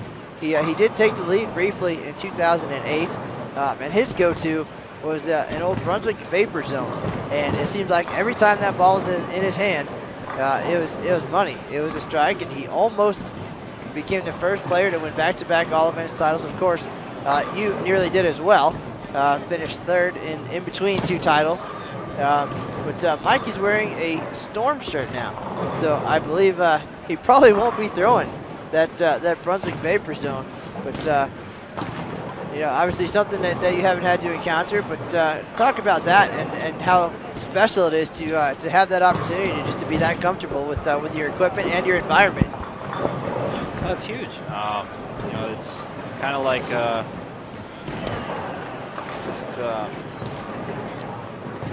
it's like being with a significant other or anything like that. You just feel comfortable around them, and when you have that piece in your hands, you just feel comfortable using it.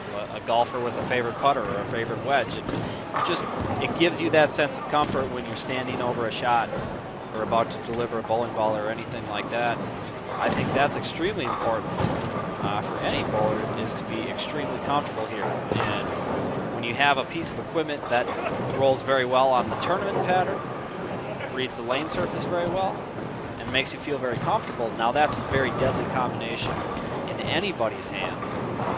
And that's a huge part of the success that I had in 2010 and 2011. I drilled that breakout up, and sad to say, I just couldn't repeat. It didn't have the same magic. I tried practicing with it. It just, I don't think it's going to see the lights this year, unfortunately. It's very hard to repeat a ball's magic, and the one I have is tired after its years of service, and so unfortunately no breakout this year, but it's very important to have that magic and be comfortable. Well, Matt, these guys in front of us certainly look very comfortable. A lot of strikes being thrown, and open frame there by A.J. DeMont, but Slaughter, Drews, and Buss all with 2 strikes here to start game number 3. 12:47 is the number they need. That's out the window. So these guys, they've been there before. They've thrown the big shots. They just need to stay composed and get it done. Again, you know, the experience is going to come into play. Yeah, I think that'll come into play. I think more importantly, they really need to bear down here and start another triple or a 4-bagger up after, especially for AJ and Casey. Oh boy. Okay. All right. Good start. We gotta be able to get there. Okay. You don't have. I mean, it's not so much worrying about what we're going to do if we have the opportunity, but you just have to make sure that you have that opportunity, and for that to happen, we need to see some 3, 4, 5-baggers put up on the board in a big hurry here. This time is of the essence. Not with 12:40 hanging over us, we're not really at a luxury to go, oh, 9 spare, 9 spare, 9 spare, 9 spare, 8 spare, strike, 9 spare. We're just not at that luxury right now. The hands of time are forcing us to act. We need to throw some strikes in there, so hopefully these guys can answer the call.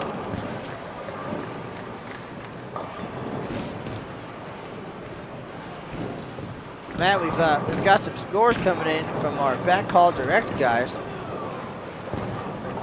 Down on lane 34, they had 10:55 and 11:08, so they're not far behind here, and they have all struck in the first 2 frames here in game 3, and their leadoff bowler with an open frame, but they're back on track, so we'll keep an eye on them as well as things progress for them. So a lot of excitement here, a lot of talented players on this squad. They're 163 over after 2, so certainly a huge game here would help immensely. Also, it's got the Brown brothers, I believe, Terry Smith. A lot of good bowlers over there. Nice big shot here, Justin. No, he blew it off his hand. Very, very nice. Very confident, very smooth, very trusting. Really like to see that.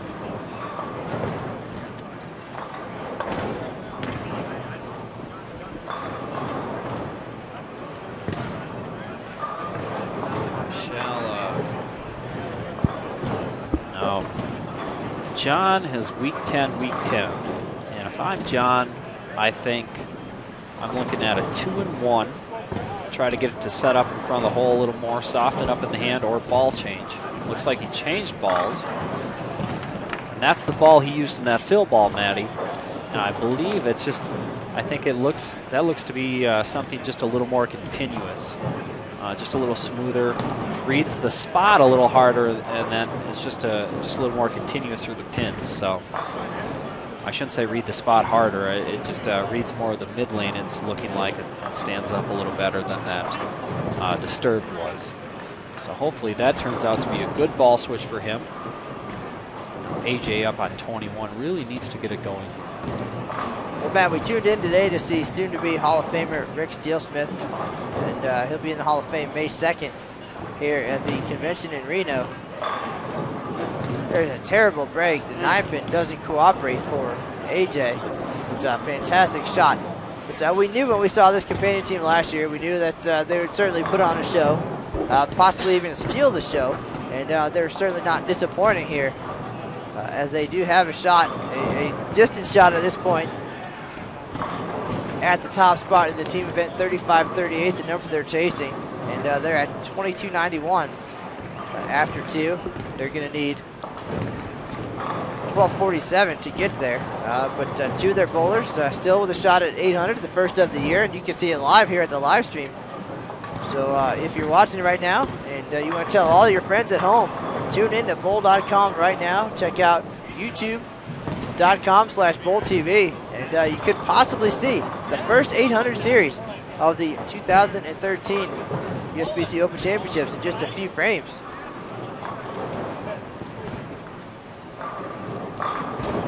Great shot by the Sarge there. I want to see the Sergeant put somebody down there in the Cobra clutch. Remember Sergeant Slaughter from the old WWF days? So, some good days out there in childhood. I keep having a feeling he's going to come back here and make us do some push-ups or something. All right, Chris Drews, big 4-bagger here. Come on now, Chris. Good shot. Now he went down. Looks like he went to it disturbed with a little polish maybe on it. Maybe he's just at like a 3,000 or 4,000. Something a little smoother. And he's just trying to keep it in front of the hole. Just kind of let it roll up there. Read the push that they've developed. Very good result.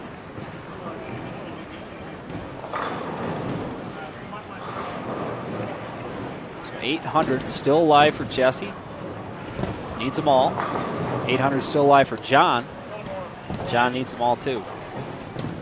No misses allowed if either of these gentlemen are going to shoot 800.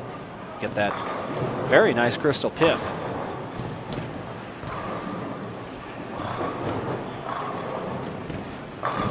All right, dream stays alive. Keep on a dreaming. Matt, for anybody not tuning in, right now they're surely missing out on quite a show. The chance to see the timeless style of Justin Hromek and Rick Steelsmith and Paul Fleming, and the young, powerful games of these former collegiate champions making a run in the team event here, and a couple of guys with a shot at 800. They are missing out. So tell everybody you know. Check it out, Bowl TV. I don't care what you're doing. If you want to learn about what's working here at the Open Championships, now is the time. Get on Facebook, get on Twitter, get on Bowl TV. All right, let's see how this ball change pans out for Big John on this left lane here. Week 10, something a little more continuous through the pins. See what he does. Oh, another 10. Well, chances of 800 done for John, unfortunately. But still, anything in the, I mean, goodness gracious, he can easily shoot 7.5 here. Well, the goal, get all you can. That's right. The John Janowitz School of Bowling. Get up there, get every pin you can on every shot. Smile a lot. And JJ's always smiling, you know. well, he's based on his performance, he certainly has a lot to smile about. Fantastic career here. Certainly a future Hall of Famer if he keeps on striking. He's still a young guy, just early into his 40s. And how cool would that be for him to take home a 3rd title here at the Open Championships? I know there's many teams that would like to see that not happen, but it's going to take some work, no doubt. 35-38, tops in the team event. Quick rundown, regular doubles, we have a tie in the top spot, 14-03. Scores a little bit lower in doubles, and that is because every squad here at the Open Championships this year is fresh. So we have one laning condition for the team event, another for doubles and singles. And again, six bowlers on a pair, all 6 games on one pair, but everything is fresh. So 1403 tops in doubles right now. 776 leading singles. Kelly Bonta, Wichita, Kansas, with a 300 game, 1 of 9 this year. And John Janowitz leading regular all events, 2169. We've had some close calls there as well, but JJ holding on tight. And team all events, a big 10,247. That's going to be a tough one to beat, but again, that's certainly out there. But these 2 conditions this year really do test your versatility at the Open Championships, and that's what it's all about, making good shots, and now you have to make good shots on 2 different conditions. So interesting changes here at the event after this is the 110th year. So still changing things up, trying to keep it fresh, and we're doing it. And now, CareerAthletes.com trying to do it. 12:47 to tie the lead, 12:48 to take the lead. Here live on Bowl TV. Shots like that, Chris Drews struggled in the first 2 games, 192, 177. And here he comes, front 5 here in game 3 when they need him. Turning that frown upside down. And it's just like what I was talking about Chris in the 10th frame, you know. He's been struggling, trying to get comfortable, and a true gutsy bowler that he is, makes a good switch, and is coming up big so far. You know, and he plays everybody plays a key role in this, and you know, we've talked before, Matt, somebody's got to be the low guy. You know, it's mathematically impossible for somebody to not be the low guy, and you know, and Chris has just given everything he has to the collective effort, not giving up, not throwing in the towel. Oh, that's beautiful.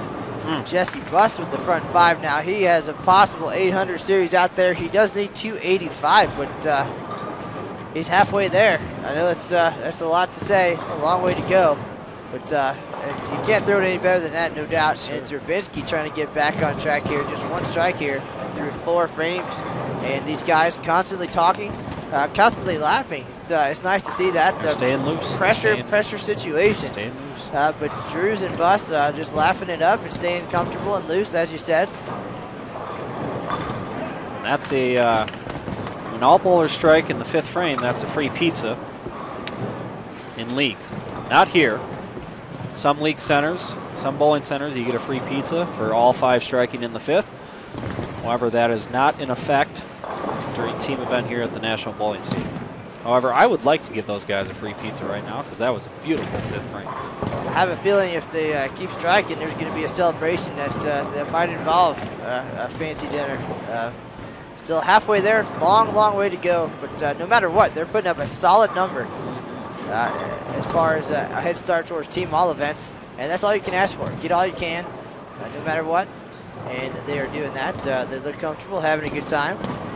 Rick Steelsmith now stepping up on the left lane, despite his injury, which he was questionable at game time. Seems to be, braving through it. He's taking a re-rack there, but 213, 248 for the soon-to-be Hall of Famer. I know these guys are definitely prepared. They did not take advantage of the showcase lanes downstairs, but they did bowl quite a few sets at the Bowlers Journal Championships. And Matt, why is that important this year? Because it has the singles doubles pattern as the featured oil pattern of the Bowlers Journal Championships. Exactly, so you can take advantage of the showcase lanes to get a look at the team pattern, get your strategy and your equipment in order. And if you'd like the chance to see the doubles and singles pattern and win a little extra prize money at the same time, you can bowl the Storm Bowlers Journal Championships presented by USBC and conveniently located just yards away. This venue, the National Bowling Stadium, 78 lanes up here on the 4th floor. And this year we put up a nice semi-permanent wall. Split this place down to 64 lanes for the USBC Open Championships and 10 lanes on the high end, 69 through 78 for the Bowlers Journal Championships. So 2 great opportunities to compete and win prize money, along with the practice session down in the showcase lanes and 2 more side events downstairs. There's a 2-game challenge and a Baker Bonanza, so the chance to take advantage of some cool formats and some more prize-winning opportunities just to get loose, throw some shots. If you're a competitive bowler, this certainly is the year to come to Reno and join us, where you can bowl 4 tournaments in one building. You can come in here at 6:30 in the morning and put your shoes on and be here until midnight at least, bowling many, many games and all these different events, taking home all kinds of money, and perhaps throw shots like that. AJ DeMond crushes it for a double. Casey Slaughter's going to step up now on the left lane, looking for 3 in a row. And these guys are making a move here in game number 3. 12:48 is what they need for the lead.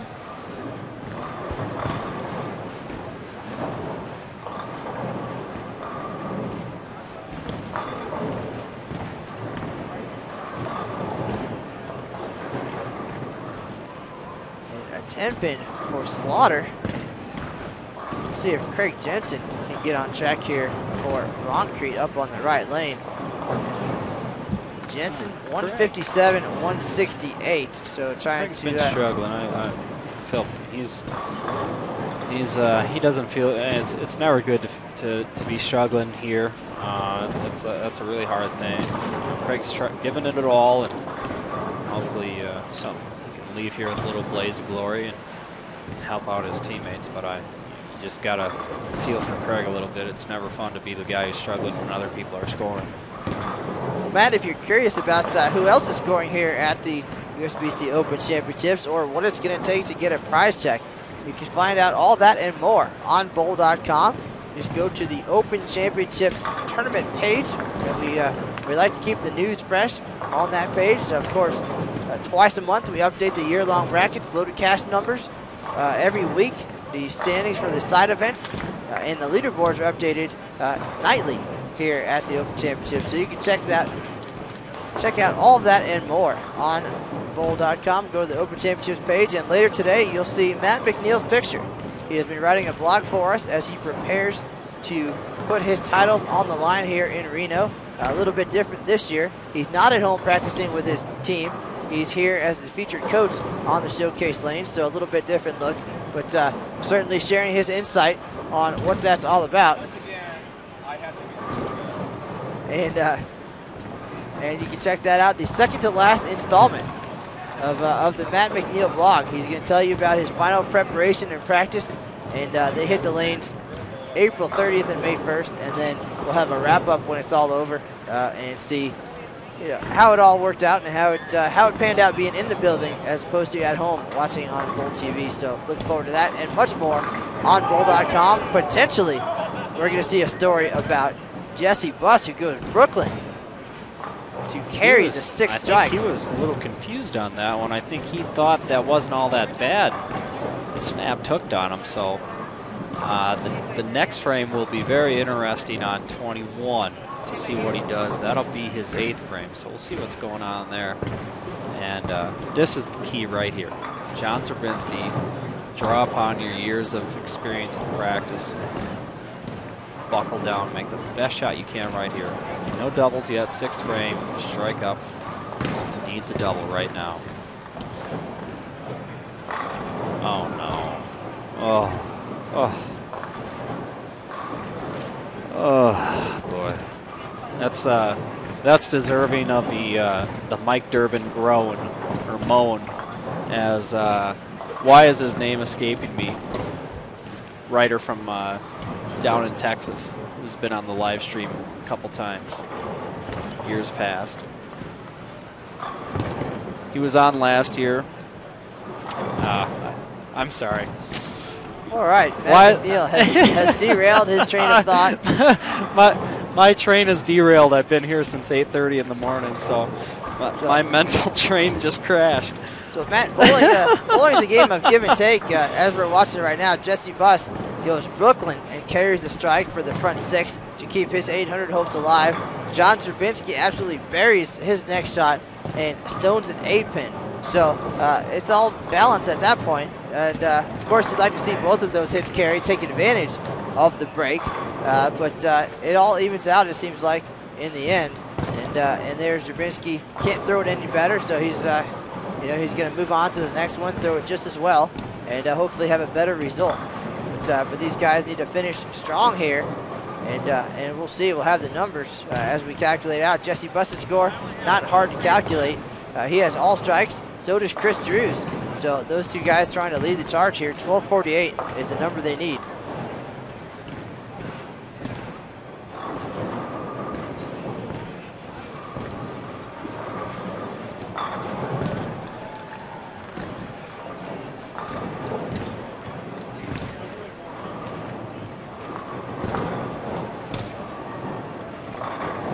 Mark London.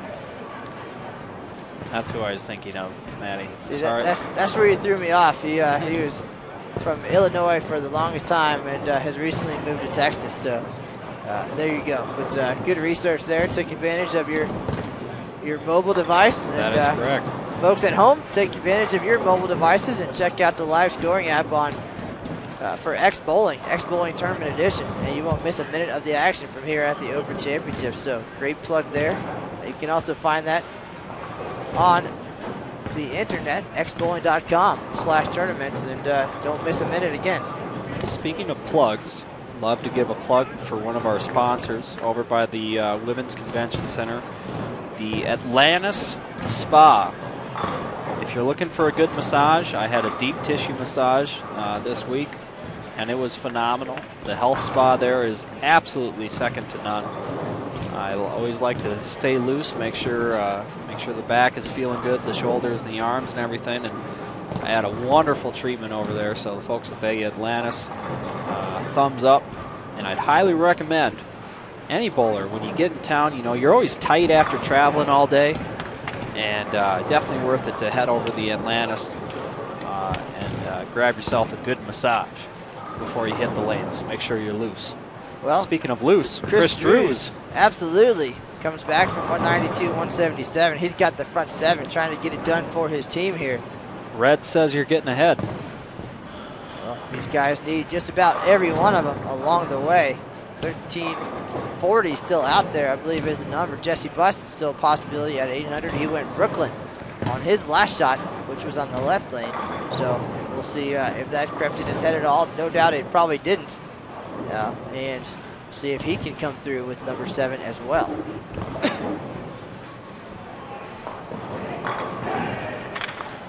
Dream's still alive. They just need we need AJ, Casey, and Szczerbinski to turn it up here. That's going to be. So let's play this one out here. Yeah. Let's say Chris and Jesse both shoot 300. Okay, so that's 200 pins. They need how many? They only need 1248 at that point. Okay, so we got to get AJ is on 2-1 pace. Szczerbinski on 190 pace. Slaughter 2-1 pace. So AJ and Slaughter need to double, and Szczerbinski, if he can double, get to 2-0, and both Drews and Buss go all the way, they're there. Well, there's a lot that has to happen, of yes. course. That's 7 frames in the books. Szczerbinski threw that one great. No doubt he can potentially strike out here. Like I wouldn't be surprised. But yeah, it's about hold your composure at this point, draw on that experience, and throw the best shots you can. And AJ DeMond's going to be the first one to step up here. He's working on a 3-bagger. The leadoff bowler certainly sets the tone for a team. And let's see, frame number 8 about to get underway. Very big. Make sure he doesn't go high. Oh, boy, what a break. Went high, he got a little soft, kind of gave it the flea flicker. He saw the follow through, just kind of jerk up as he kind of muscled it. But what a great break at such an opportune time. That brings it down. Let's see if the old Sarge can get one going here in the 8th. And Paul Fleming having a great day today as well for yes, for Steelsmith's team. Fleming 220, 258, working on 279 or 277 here in game number 3. So we can't count those guys out for a solid day. Oh, but no. Of course, the attention right now on Drews and Buss and Szczerbinski and crew trying to shoot the highest score in history. And that's what it's going to take. 35-38 is the number on top right now, highest score ever. These guys, it's still out there, but they need everything. Yeah, they need Casey's got a sheet.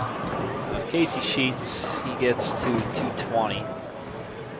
No, he's at 2-0, 2-1, 230. Oh, he gets to 240. So if Casey can get to 240, that's a big help. AJ, he can get to what, 250 there, Matty? Sorry.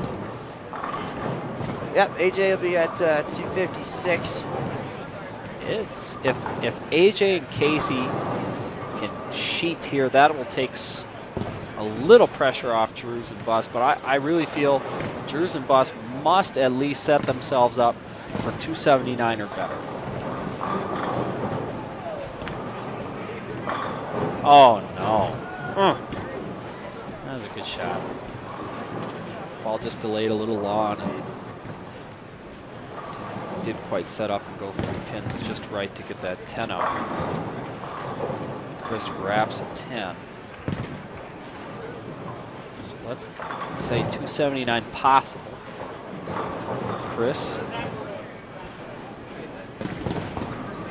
So by my calculations, again, 1307. It looks like he's still out there. So running out of room here. All right, good spare. Good spare. Way to be a spare shooter out there, and you know, they're really loose. I really like their smiling and staying loose. That's the big key. So Jesse's up there laughing with Steelsmith. Steelsmith's probably just trying to keep him loose, tell him a couple of funny things or something like that. Well, these guys need 12:48 for the lead, 10:55 for the top 10, and a great head start for Team Olivents going into tomorrow. We do not know what time these guys bowl. We'll have that potentially on Facebook later today. And again, a lot of folks want to know what these guys are throwing. Of course, some easily recognizable, some not so much. A little hard to tell from up here in the booth, and with the possibility of 8 bowling balls, hard to know what everybody's got from frame to frame. So unfortunately, we know what we know. We know what we can see, and you know, we'll do our best to bring that info. Of course, everybody curious. You know, because they want to go out and buy them for sure. But well, let's see. Let's watch Jesse Buss here, front 7. Went Brooklyn last time in this lane. He is throwing the hammer, first blood for sure. Oh, and it just went. And see, now he got the over-exaggeration of the Brooklyn. I think he tried to move for that Brooklyn, and the ball just didn't get up there, and he left that light 7. So unfortunately, the 800's out of the picture for Jesse. However, still truck along. Now that brings them down 21 pins, so off of 1307, they're now at 1286, right? Well, and we've seen crazier things happen. We'll do the math as we get down to it.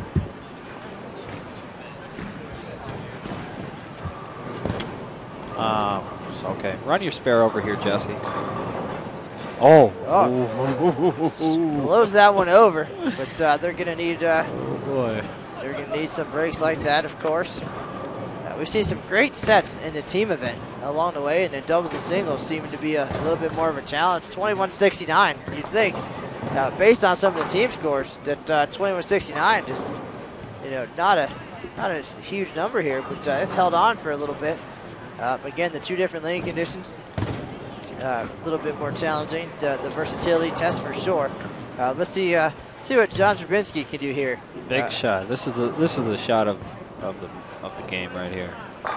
Beautiful, absolutely beautiful. He rocked a 9 before.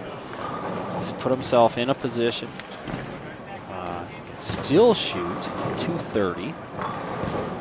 So AJ, Sarge, and Szczerbinski sheet. Well, that's a healthy. Looks like 1286 still out there. 1286. So AJ DeMond working on 4 in a row, looking for 5. This is the big frame. Everybody needs to strike this frame. Oh no! Oh AJ. That is not good news. And like we said, we saw our Hornswogglers heading into the 10th frame last week with possible 1330. Of course, that would mean everybody has to strike 3 times in the 10th frame. And none of them struck on the first shot. And no doubt they threw it well. They just didn't get the breaks. And you know, it was there, but quickly it can go away. When you're talking about numbers like 1280, 1240, 1300, there's a reason those numbers have never been shot here at the Open Championships, or, you know, and it's just that difficult. I think that just put him out of the running, didn't it? Things need to go right, and unfortunately that did not go right for AJ DeMond. That'll put him just on near. I mean, I don't even think they could give up a pin. Well, looks like that's it. They need every single pin the rest of the way, and that's the way to start. And that is the way to get that 9 pin to go. That is a great break for CareerAthletes.com. 3rd place last year, but now everybody has to strike the rest of the way to get there. 1248 is out there. That is exactly what they need. Everybody must strike anything less. Team lead out the window. However, still an amazing start here. Just got a Facebook message from Vernon Peterson. Oh no! Who's at home watching, and Vernon on that team that's leading. Yeah, that's it. Possible sigh of relief there. You never want to see, you know, something bad happen to other folks, of course, but. Chris got that wide a little early, and it bit the dirt up a little bit, and I think he kind of grabbed at that one. Give it a run here. Get all the pins you can.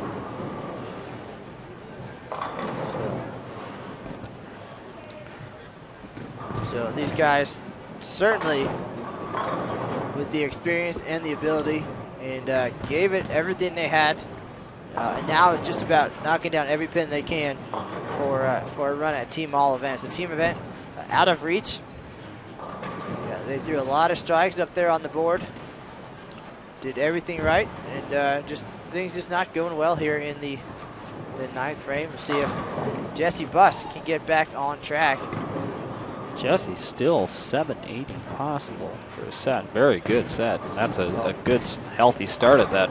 Paul Fleming right there as well. He's having a phenomenal game 3. Fleming can get to 760 because he's 70 some 80, almost 80 over at the 277 here. He gets right up there, and he's in a healthy position too. So as much as these guys have all accomplished in their careers, collegiately and elsewhere, only Rick Steelsmith a winner here at the Open Championships. So that was back in the good old days. That was back in 1988, a pair of titles, regular all events and team all events, following the Masters win in 1987. But certainly he'd love to share that winning feeling with his teammates and companion team members. And these guys making a great run here, and so much potential heading into doubles and singles tomorrow. And we'll track down what time they bowl. Of course, I will be here to capture that, you know, on bowl.com or on video if it comes down to it. But right now it's about finishing strong in the team event. Szczerbinski looking for 3 in a row. Should have been 5 in a row, but here we go. Big shot here in the 9th. Nice shot. Very nice pitch by Big John there, and that ball change has really yielded dividends. You know, a wrap 10 in the 4th, a crush 9 in the 6th, and you know, and he could easily be on 279 pace, but you know, just not meant to be, not in the cards. Good shots were made. Unfortunately, pins didn't cooperate with him this game. But wow, he's thrown an amazing 3-game set. Paul Fleming now up in the 10th. 277 possible, so let's see what happens here. So Matt, John Gaines and Vernon Peterson breathing a sigh of relief back home, watching the scoreboard right now. Now it's time for Eric Vermiglia to worry a little bit. These guys having a fantastic head start heading into doubles and singles. Team all events number 10,247. You know, and these guys can really hang them on you. You know, I mean, they're very experienced. They're very good at playing together. I think that's one of the things that hurts a lot of people here is they don't play double singles together. They kind of do their own thing. That was a much better shot from AJ. That split really just didn't get far enough left off his hand. That was a much better shot. So let's see what Paul does here. Oh no. Oh, okay. All right. Good break on that. Paul with the spare conversion. be in the 250s. Put him about 720, 730. Very good team set. Very good team set. So AJ sheet here for 218. Get every pin possible for that team all events. You never know. Just never know. 1224 still out there for these guys. They're just shy of the lead. But, working on the top 5. It's more than likely at this point. Big shot there for the left-hander. And that puts them at 35. What? A little 35, Matty? Yeah. So they're you know, still out there. They needed 1248. So they're right now 24 short of that. And it's just easy to find that 24 pins. And I mean, remember the first couple frames here? Just when we got on the air, we saw a couple single pin misses, you know, a couple 2-pin conversions chopped. And that's why spares are so important to fill those frames. And the fill ball count, but still a good set by AJ. Very good badly in all 3 games. He should be very proud. He bowled well. Fleming ends up with a brookie, so he'll be at 250. So that'll put him 720-ish, 730-ish.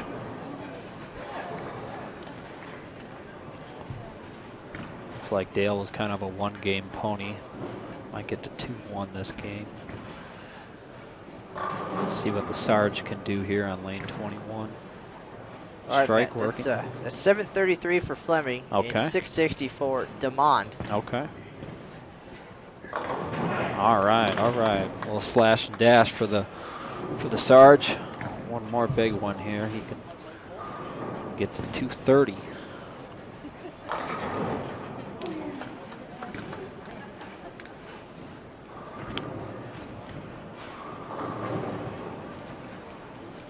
Of course, the big key player is going to be that anchor bowler, John Szczerbinski, who's on the triple. That's where they're going to really stack the pins up. See what the Sarge can do here, if he can muster up one more good shot. Carry now. Oh. Oh! Almost a huge break there. Of course, every pin's going to matter going into tomorrow. And 7-pin does not cooperate. I think Dale Lenz heard what you said, Matt, about being a 1-game wonder, and he's just trying to finish strong here to give it all he can for a prize check. These guys already almost at 3,100, so they're going to get a few bucks back at the end of the year. Oh yeah, they'll get a good check. I was just all in good fun. Dale's a good player. He just had that. He kind of had the roller coaster, slow start, big second game, and then coming back down a little bit on the last game, but finished up nice, clean 2-1, grinded it out. Anything you could expect of a good player like Dale. All right, so that's 646 for Slaughter, and now Chris Drew's trying to finish strong here after the open frame. So Drew's, he's about 30 in the red. Punch for 255. So that get him to 620, 630. If he can get off the sheet here. Good shot. Oh, and just labored down lane. And Chris looks confused too. I think Chris thought that was pretty good. And that really just labored down lane there. It didn't react quite the way he thought it would. Craig just trying to finish up.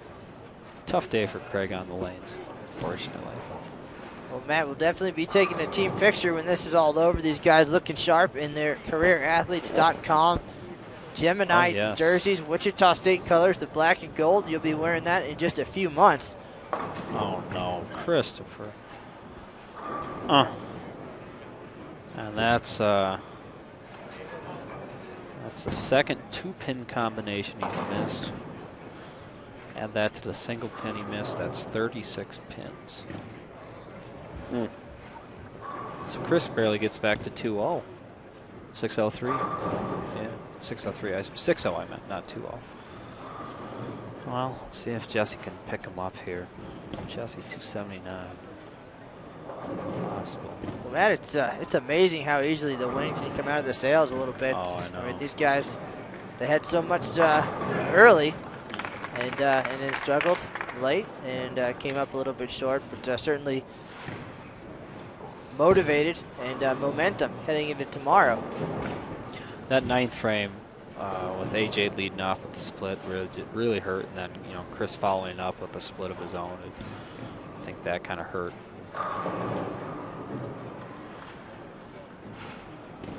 Hopefully, Jesse. Boy, what a set for Jesse here. He's already in the 760s. Or 770s almost. I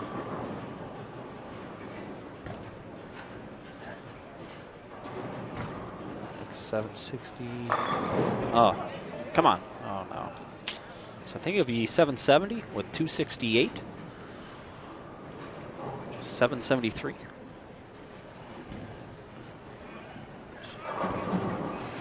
No, maybe 783. 783, yep. Picks this up, he is at 783. Steelsmith lines one up.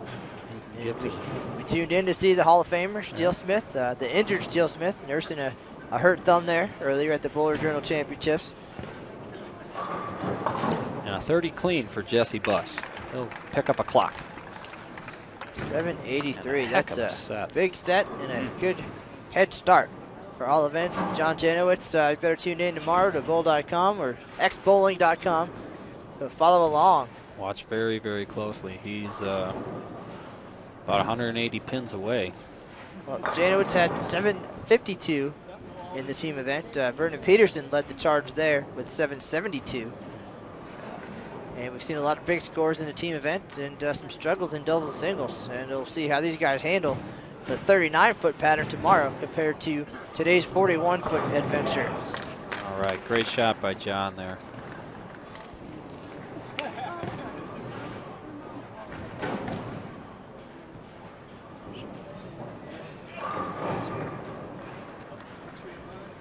Steelsmith finishes his game out 205. Not a bad day for the soon-to-be Hall of Famer, 666 series. Oh, sir, 666. And PBA champion Justin Hromek is going to step up and finish things off for Roncrete. They're approaching 3,200, but the story of the day, of course, CareerAthletes.com came oh so close in 2012, and it's going to be another close call for the team event here in 2013, but tons of motivation, no doubt, heading into tomorrow's doubles and singles. So I look forward to seeing what they can accomplish tomorrow. Halfway there. Eric Vermelia, if you're listening, tune in to xbowling.com tomorrow and see what these guys can do. Great set by John. Amazing bowling. Everybody in the stands. A lot of people in the stands. A lot of people behind us on their feet, giving this fine crew a round of applause, which they definitely deserve.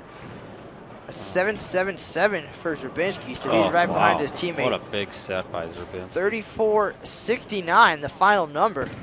And those guys are going to be in 4th place heading into team all events. So 35.38, the number on top, 35.21, number 2, 34.99. And then CareerAthletes.com back in the top 5 here at the USBC Open Championships. 34.69. They're going to have a lot of work to do tomorrow, of course. Those guys, 1,250 over for team all events. So these guys already 470. So long way to go. Yeah, they got a hard road in front of them. However, very skilled group. They certainly have the opportunity to do it. I know I'll be popping up during my lessons to grab a peek. So hopefully they provide us with some excitement tomorrow. Justin Hromek finishes with 217. Those guys 32.12. So you can't scoff at that effort either. Wow, what scores we saw today? 34.69 and 32.12. That's what happens when two teams work together. When you're loaded with talent and experience, and you get it done here at the Open Championships, and certainly they got to feel pretty good about that. Let's see if we can grab a hold of them here in a minute, get some pictures taken, and we'll have a wrap-up for you a little bit on Facebook, and we'll keep our eyes on them tomorrow for doubles and singles. So, Matt, we appreciate you joining us today. It was certainly an exciting day here at the 2013 USBC Open Championships. CareerAthletes.com, 3469 here at the National Bowling Stadium. Can they get it done in doubles and singles? Check into bowl.com tomorrow, and we'll keep our eye on them. We'll have all the news and notes, all the scores can be found at the Open Championships page. Until next time, this is Matt Cannizzaro and Matt McNeil at the 2013 Open Championships. That is the news for now. We'll see you on the lanes.